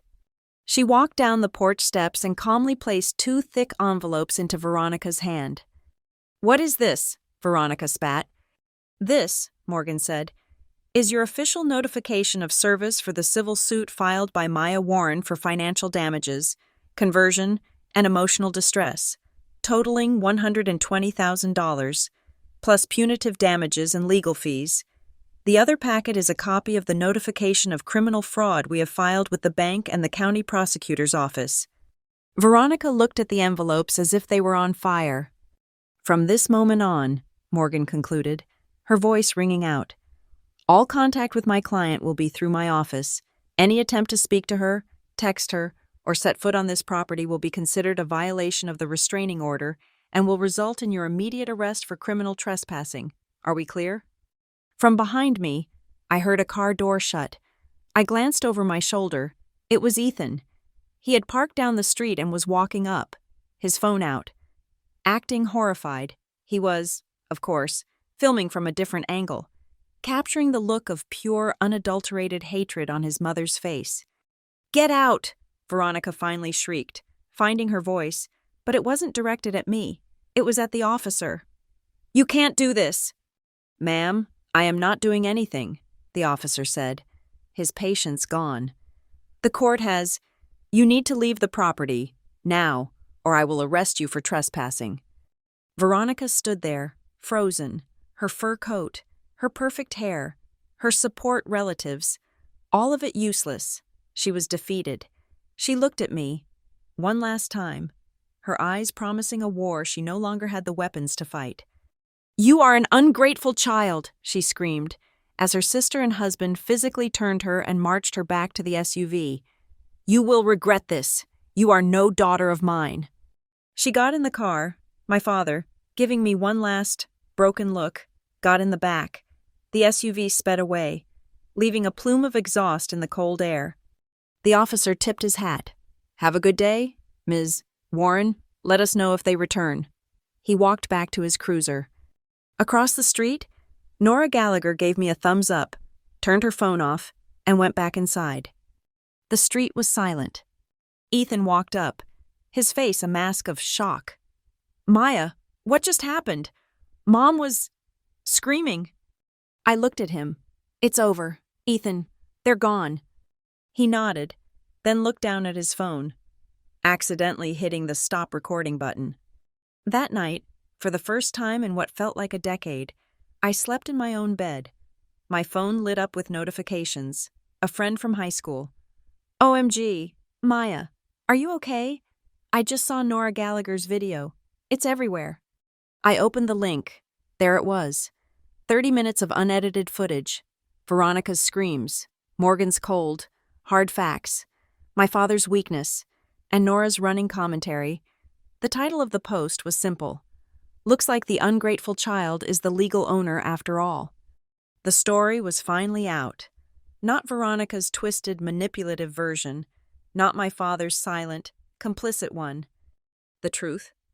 I felt a strange, quiet calm settle over me. It wasn't just my house. I had just taken back my name. The public explosion of Nora Gallagher's video gave me about 12 hours of peace. The entire town of Fort Larkin was processing the truth, and for the first time, I was not the one on the defensive. I walked through my house, my real house, and started to make piles. Veronica's clothes, Gregory's papers, Ethan's old high school trophies. I was in the kitchen, packing a box of their gaudy, unused china. When my phone rang, it was an unknown local number. Hello? Is this Maya Warren? The voice was a deep, no-nonsense baritone. It is. Who is this? This is Detective Marcus of the Fort Larkin Police Department. We are following up on a report filed this morning with the Adult Protective Services Hotline. Can you confirm your relationship with Gregory and Veronica Warren? My blood went cold. Of course. This was the next step. She had been publicly shamed, so now she was playing the ultimate victim card. They are my father and stepmother, I said, my voice steady.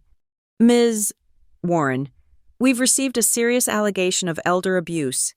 The report states that you have forcibly removed Mr. and Mrs. Warren from their home, that you are denying them access to their property and personal effects, and that you are withholding critical heart medication from Mr. Warren. The audacity of it was breathtaking. Withholding medication, that was a criminal charge, and she knew it. I did exactly what Morgan had told me to do. I did not argue. I did not defend. Detective, I said calmly, I am recording this call, as is my right. This is a complex legal matter involving significant financial fraud.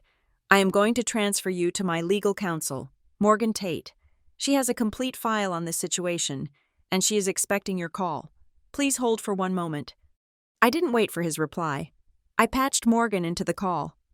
This is Morgan Tate, counsel for Ms. Warren, detective. Am I correct that you are investigating a claim of elder abuse made by Veronica Warren? That's correct, ma'am. We take these claims very seriously. As do I, Morgan said, her voice like ice, which is why you will be interested in the file I am emailing to your official address right now. Please open it. I heard the detective murmur to someone, then the sound of clicking keys. In that file, detective, Morgan continued, you will find a court order from Judge Caldwell, granting my client, Maya Warren, exclusive possession of the property at 42 Oak Creek Lane, based on the Helena Warren Living Trust, which designates my client as the sole legal owner. You will also find a temporary restraining order, which is why Mr. and Mrs. Warren are not in the residence. I see the order, ma'am, but the allegation of withholding medication is a fabrication, a malicious and false report, and I have proof. Please open the video file labeled Exhibit B, Christmas Eve, slap. There was a silence on the line. I heard the muffled sound of my own voice, then Veronica's scream, and the sharp, ugly crack of her hand hitting my face. Morgan let the video play for a full 30 seconds, long enough for the detective to hear me stumble back, to hear Veronica shove me against the wall, and to hear my father's weak, useless protest. Morgan broke the silence. Detective, the elderly victim in this case, Veronica Warren, was captured on her own security camera assaulting my client on Christmas Eve, which is the event that precipitated this legal action. The man whose medication is allegedly being withheld is Gregory Warren, who is seen standing by and permitting the assault. This is not a case of elder abuse. This is a case of a documented abuser who has also committed bank fraud, filing a false report to harass the actual victim. We will be pursuing charges. The detective cleared his throat. Thank you, Ms. Tate. I believe I have seen enough. This report from APS. We will be filing it as unsubstantiated. In fact, we will likely be opening a new file on Ms. Veronica Warren for filing a false report with a police agency. I would expect nothing less. Detective, thank you for your time. Morgan hung up.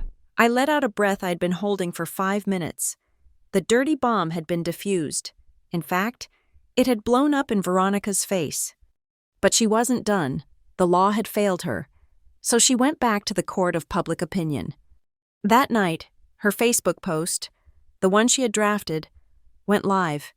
It was a masterpiece of narcissistic self-pity. Friends, I am writing this with a broken heart. As many of you know, we have been betrayed. My precious stepdaughter, Maya, who we took in and loved as our own, has decided to throw us out of our home. We are staying in a hotel. My poor, sick husband, Gregory, at my side, locked out in the cold. She has been turned against us by greed and is using a legal loophole from her grandmother's will to take the house we have lived in for 20 years. Please pray for us. We don't know what we are going to do. It was a beautiful performance, but Nora Gallagher's video had been live for 24 hours. Nora's video had facts. The comments section was a bloodbath. Veronica, what loophole leaves a house to the legal owner? From Nora. I saw the video Nora posted. The only person I saw getting thrown out was you, by the police, for trespassing. Can you explain? Veronica, a loophole? Is that what you call the actual trust? My cousin works at Summit Crest Bank. He says your accounts are frozen because you took out a fraudulent loan on a house that wasn't yours.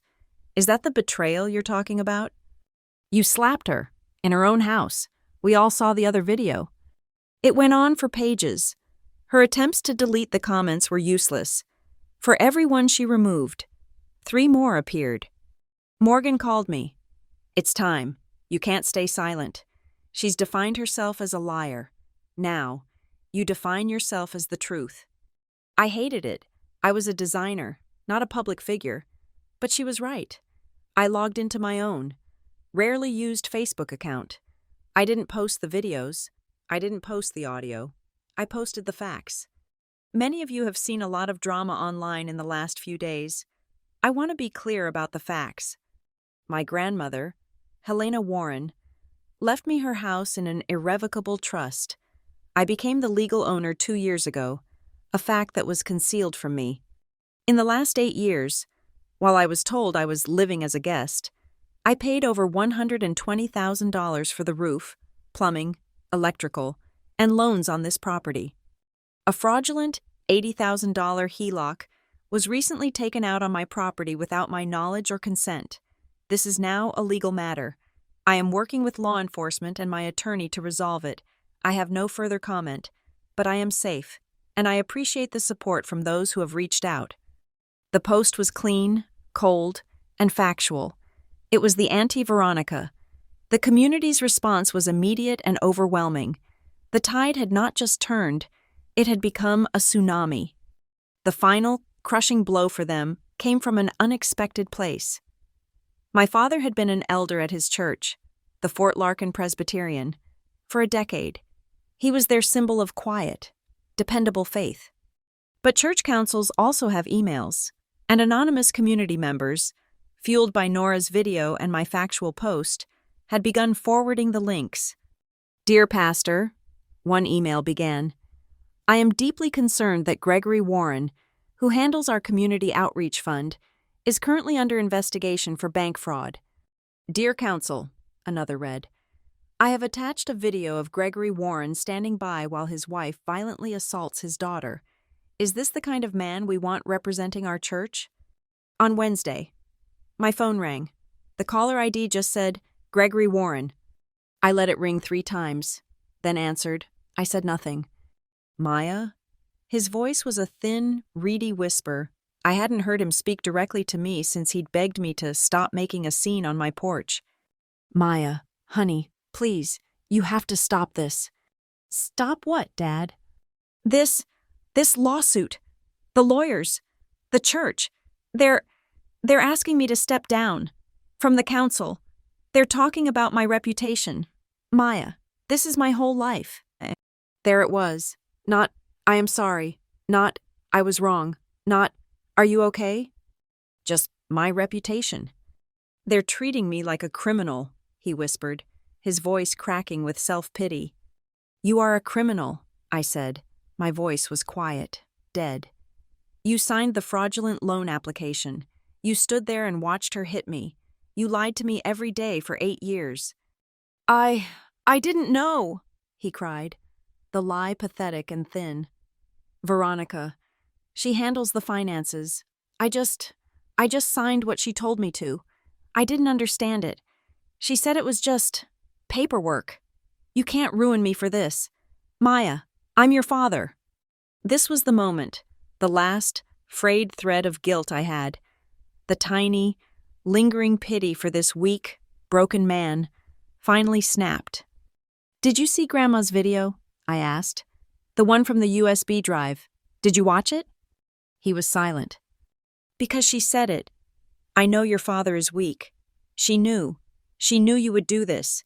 You knew that house was mine. Dad, you knew it from the day Mom died.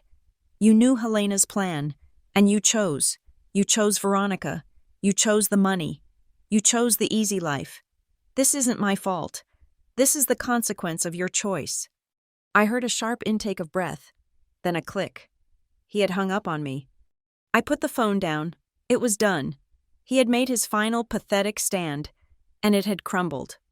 Veronica, predictably, went completely insane. She started calling Morgan's office, 50, 60 times a day, leaving screaming, unhinged voicemails.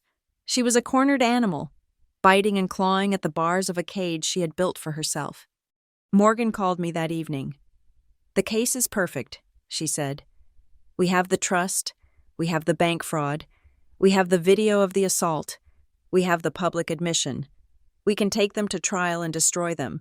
But a trial is long, and it's public. I think it's time for the kill shot. What do you mean? I said.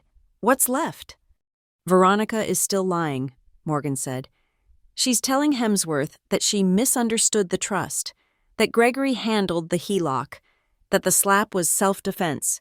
She's still building a narrative. We need something that makes any narrative impossible.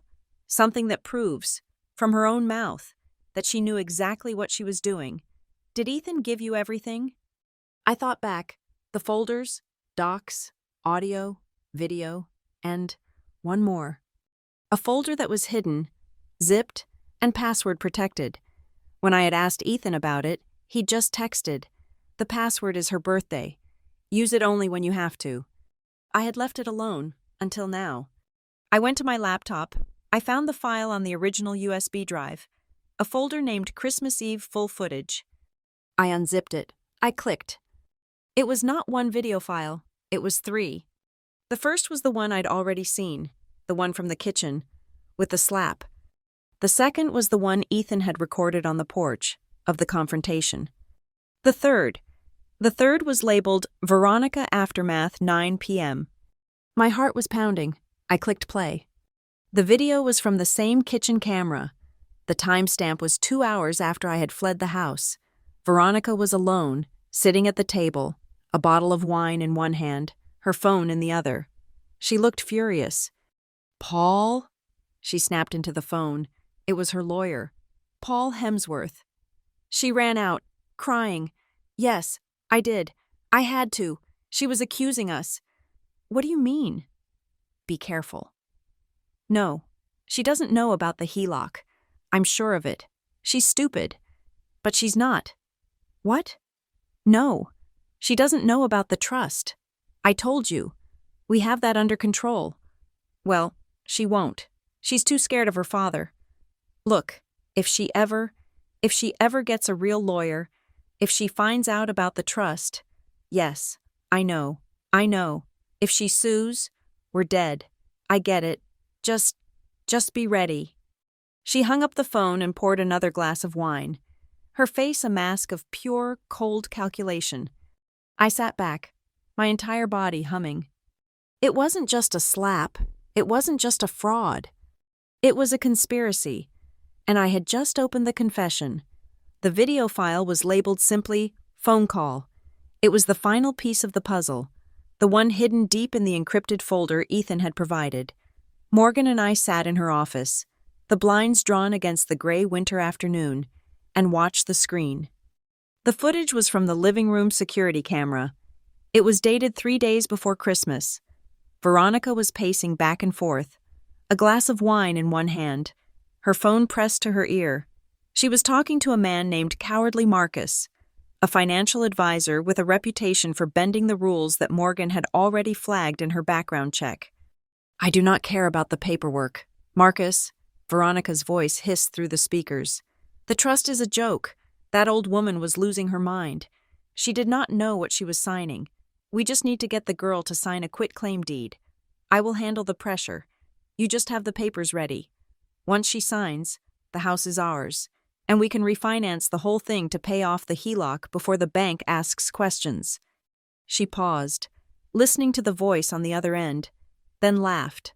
A cold, sharp sound. "Don't worry about her. She is weak. She thinks she owes us. I will make her feel so guilty she will sign her own death warrant if I ask her to. Just get the papers."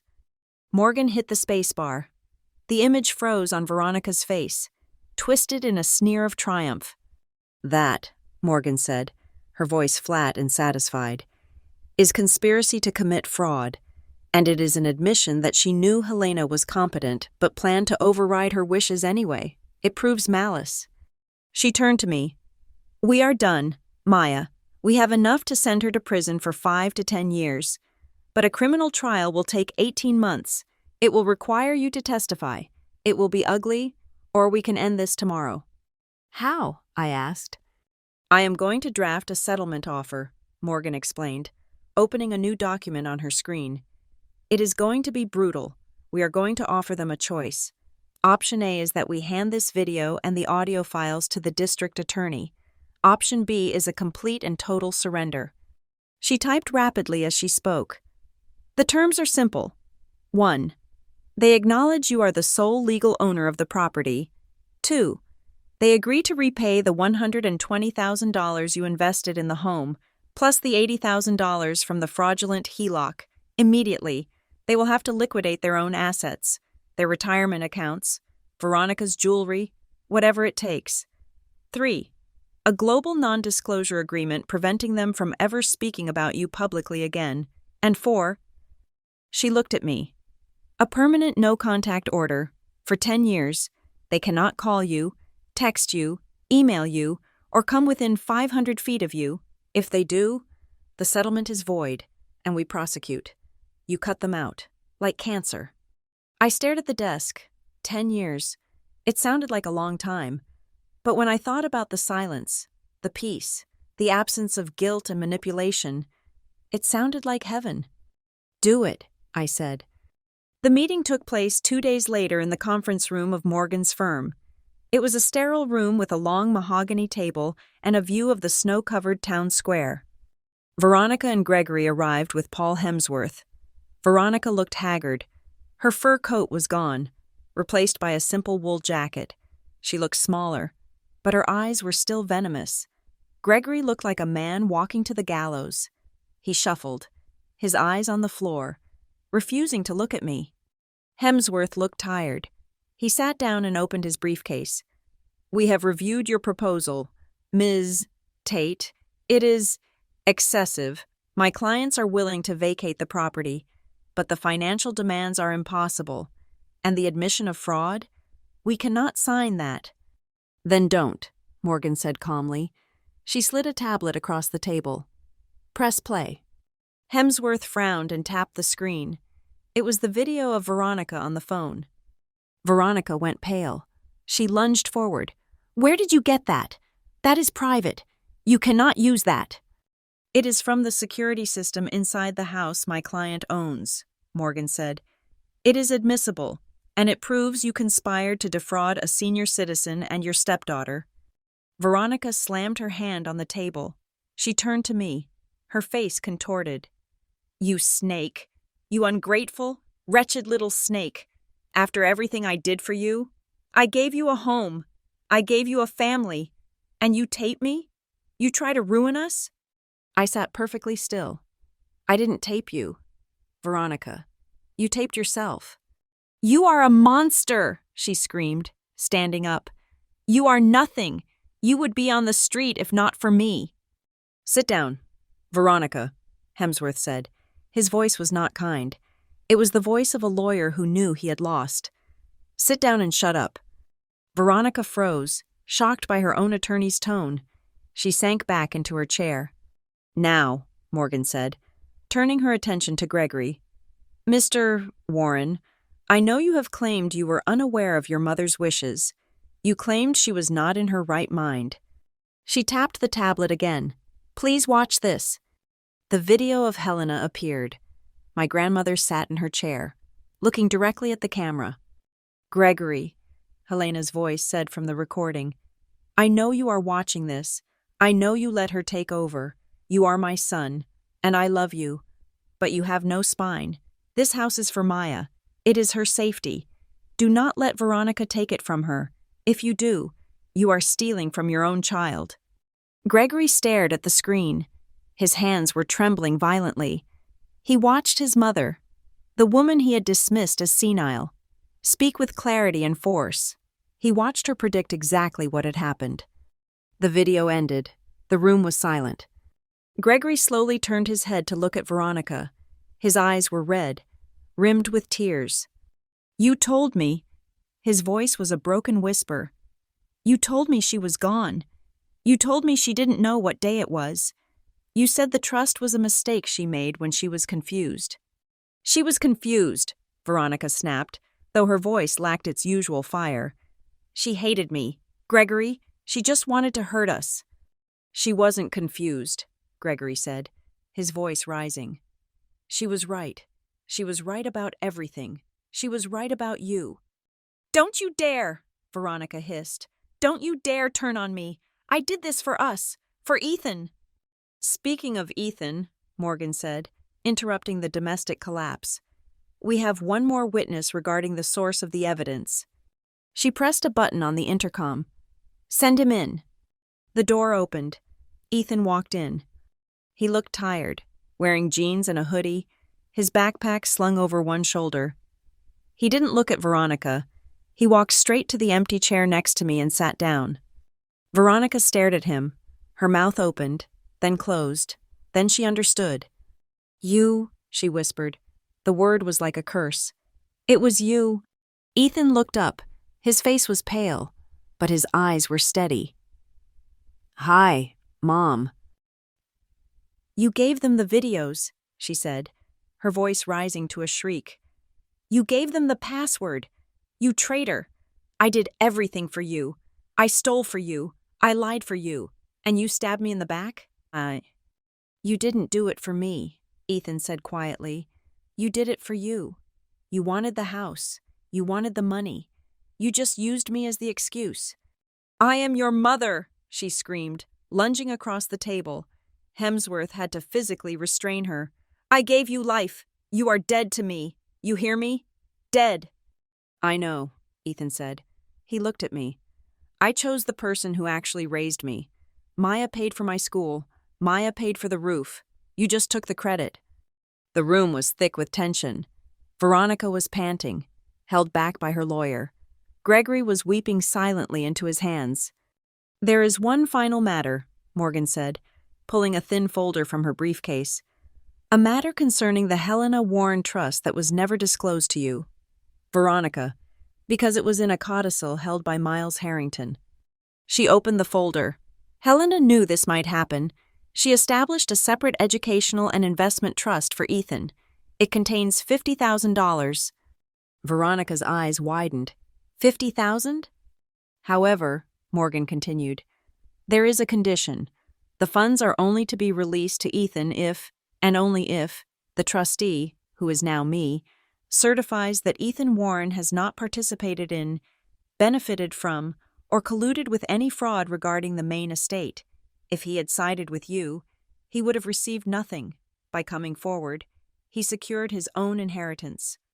I looked at Ethan. He looked surprised. He hadn't known. Helena had played a game of 4D chess from the grave. She had given him a moral test, and he had passed it without even knowing there was a reward. "So," Morgan said, clasping her hands, "here is the deal. You sign the settlement. You admit Maya owns the house. You agree to the repayment plan. We will garnish Gregory's pension and place a lien on your jewelry and vehicles until the $120,000 is paid. You sign the no-contact order. You leave Fort Larkin, or I call the district attorney, and you leave in handcuffs." Hemsworth looked at Veronica. "Sign it, Ron. It's over. If this goes to trial, you will go to prison." Veronica looked at the papers. She looked at Gregory, who was broken. She looked at Ethan, who was looking away. She looked at me. There was no apology in her eyes, only pure, distilled hatred, but there was also fear. She grabbed the pen. She signed the papers with angry, slashing strokes. She threw the pen down. "I hope you rot in that house," she spat at me. "I intend to thrive in it," I replied. Gregory signed next. His hand shook so badly the signature was barely legible. He pushed the paper away and covered his face. "We are done here," Morgan said, gathering the documents. "The 10-year clock starts now. Get out." Veronica stood up. She didn't look at anyone. She walked out the door, her heels clicking on the floor. A deposed dictator marching into exile. Gregory followed her, a shadow of a man. Ethan stayed. The room was quiet. I felt a strange sensation in my chest. I had expected to feel triumphant. I had expected to feel like cheering. Instead, I felt a profound, heavy relief. It was the feeling of a fever breaking. It was the feeling of a heavy, malignant tumor being cut out of my body. I was sore. I was tired. But the sickness was gone. "So," Ethan said, breaking the silence, "I guess I'm homeless." "No," I said. "You have the trust money now. Morgan can release it." "I'm moving in with some friends in the city," Ethan said. "I found a place. I'm going to transfer to the state university. It's cheaper. I don't want to be the golden boy anymore. I just want to be me." He stood up and looked at me. "Thank you, Maya, for everything." "Thank you, Ethan, for saving me." He hugged me. It was the first real hug we had shared in years. Then he picked up his backpack and walked out, ready to start a life that was finally his own. I sat in the conference room for a long time. Morgan was busy filing the papers, making the victory official. I looked down at the signed agreement in front of me. The house was mine. Legally, indisputably mine. I thought about the empty rooms, the memories of my mother before she died, the memories of Helena, but also the memories of Veronica's sneers, of Gregory's silence, of the years of feeling like an intruder in my own home. I picked up the pen Veronica had thrown. I had the house, I had the victory, but did I want the ghosts? I stood up and walked to the window, looking out at the town of Fort Larkin. The sun was setting, casting long shadows over the snow. I knew what I had to do. The final act wasn't just about owning the house. It was about what I did with it. I wasn't going to live in a museum of my own trauma. I smiled. It was time for the final scene. The settlement was signed, but the war wasn't over. It had just gone underground. A few weeks later, I was sorting through boxes in my house, deciding what to keep and what to burn, when Morgan called. Gregory, it seemed, was trying to salvage his reputation.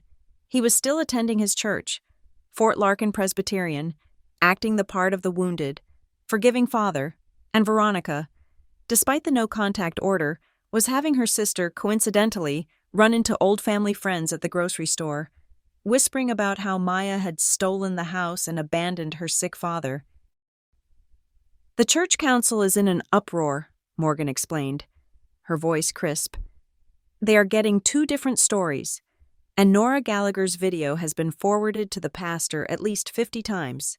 They want a reconciliation meeting to heal the community." "I am not reconciling," I said, my voice hard.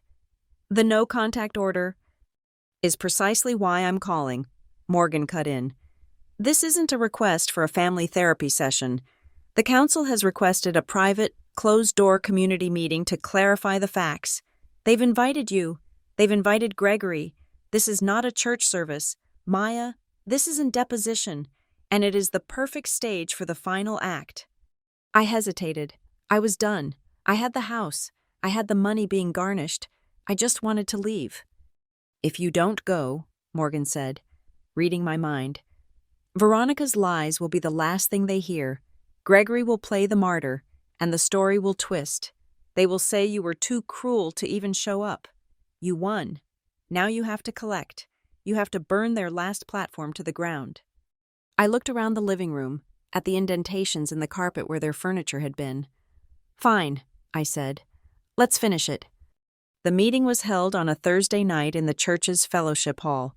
It was a large, sterile room with a low, acoustic-tiled ceiling and bad fluorescent lighting. About 50 people were there. Church elders, old family friends, neighbors.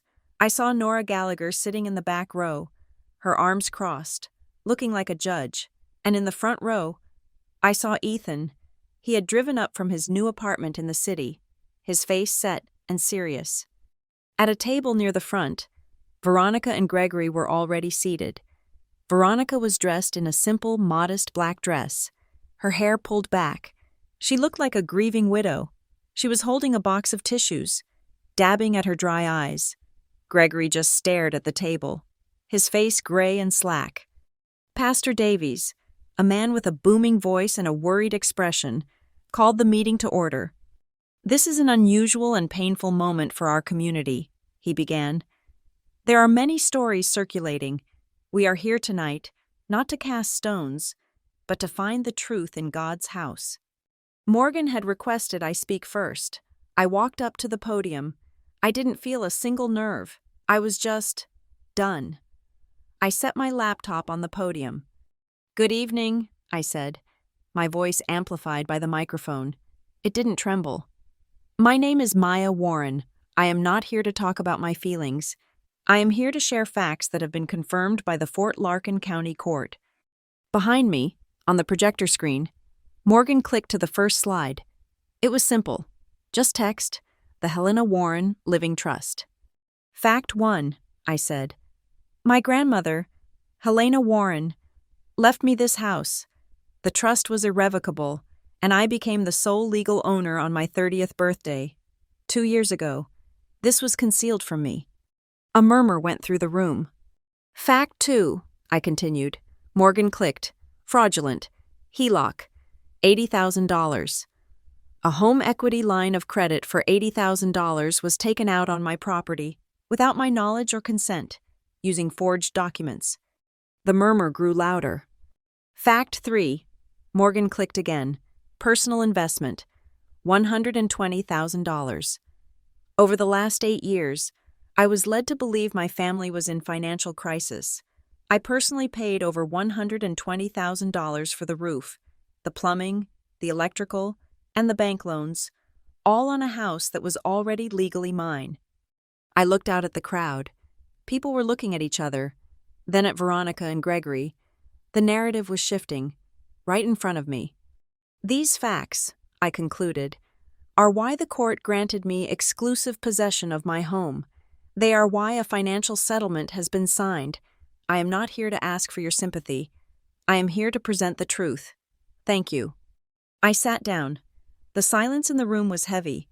Several of the older members of the congregation were staring at Veronica, their faces no longer full of pity, but of dawning suspicion. Veronica knew she was losing. She stood up, her tissue clutched in her hand. "Is this a trial?" she cried out, her voice breaking with practiced hysteria. "Am I not allowed to speak? Am I not allowed to tell my side?" Pastor Davies looked flustered. "Veronica, this is for Maya to—" "I demand to speak," she shrieked. "She is lying. She is telling all of you lies. I have a right to the truth." She didn't wait for permission. She stalked to the front of the room, standing beside the podium, facing the crowd directly. "You all know me," she wept. "You have been in my home.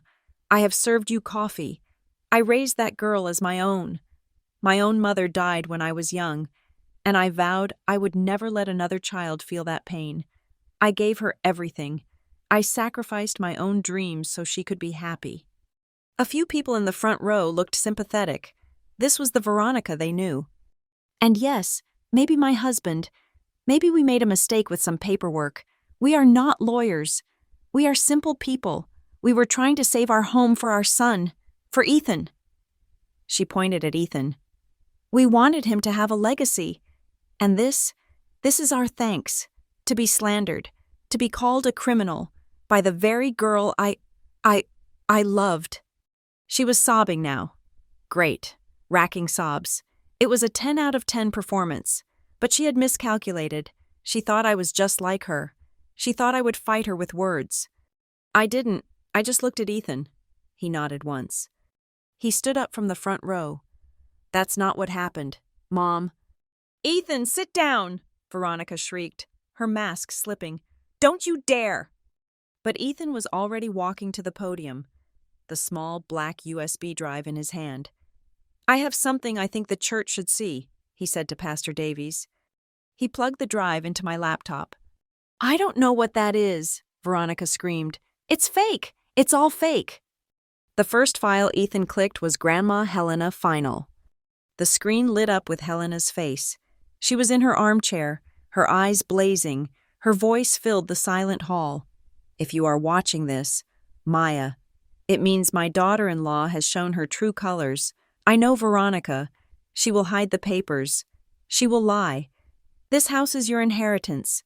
Do not let them steal your future. People gasped. Nora Gallagher, in the back, just said, Amen. She was senile, Veronica screamed. She was a crazy, hateful old woman. She wasn't, Ethan said. He clicked the next file. Christmas Eve, slap. The video was grainy, but the audio was perfectly clear. The entire room watched as Veronica screamed at me. They watched her grab my arm. They watched her hand crack across my face. They watched me slam into the wall. They watched my father, Gregory, their esteemed elder, just stand there and plead. Let's not fight. The silence in the room was a living thing. It was cold. It was horrified. Several people stood up, their faces white. It was edited, Veronica shrieked, her voice thin and desperate. It's out of context. She provoked me. She threatened her father. I was defending him. Were you defending him here, too, Mom? Ethan asked. His voice was sad. He didn't play a video. He just clicked a file, an audio file. Veronica's voice filled the room, not her grieving mother voice, her real voice, cold, hard, and calculating. I'm telling you, as long as she feels guilty, she'll keep paying. It's working. Just let her think she's helping her father. She is stupid. Honestly, she thinks she is paying off our debts. I just let her pay the HELOC interest. That old woman was losing her mind. She did not know what she was signing. And then, the final, damning line, the call to her lawyer. Look, if she ever gets a real lawyer, if she finds out about the trust, yes, I know. If she sues, we're dead. The audio file ended. The only sound in the fellowship hall was the hum of the projector. No one was looking at Veronica with sympathy anymore. They were looking at her with pure, unadulterated disgust. Pastor Davies, his face pale as a sheet, stood up. He looked at Gregory, who had slid so far down in his chair he was almost on the floor, his face buried in his hands. Gregory, the pastor said, his voice trembling with a new, cold anger. Have you anything to say? Gregory just shook his head, a single, broken sob escaping. The pastor turned to Veronica. She was standing alone, frozen, her face a mask of disbelief and hatred. Her play had failed. Her audience had left. Veronica Warren, the pastor said, his voice booming, this church is a house of truth, and you have brought a poison into this place. You have lied. You have stolen. You have abused. You have borne false witness against your neighbor, and you have done it in the name of family. He pointed to the door.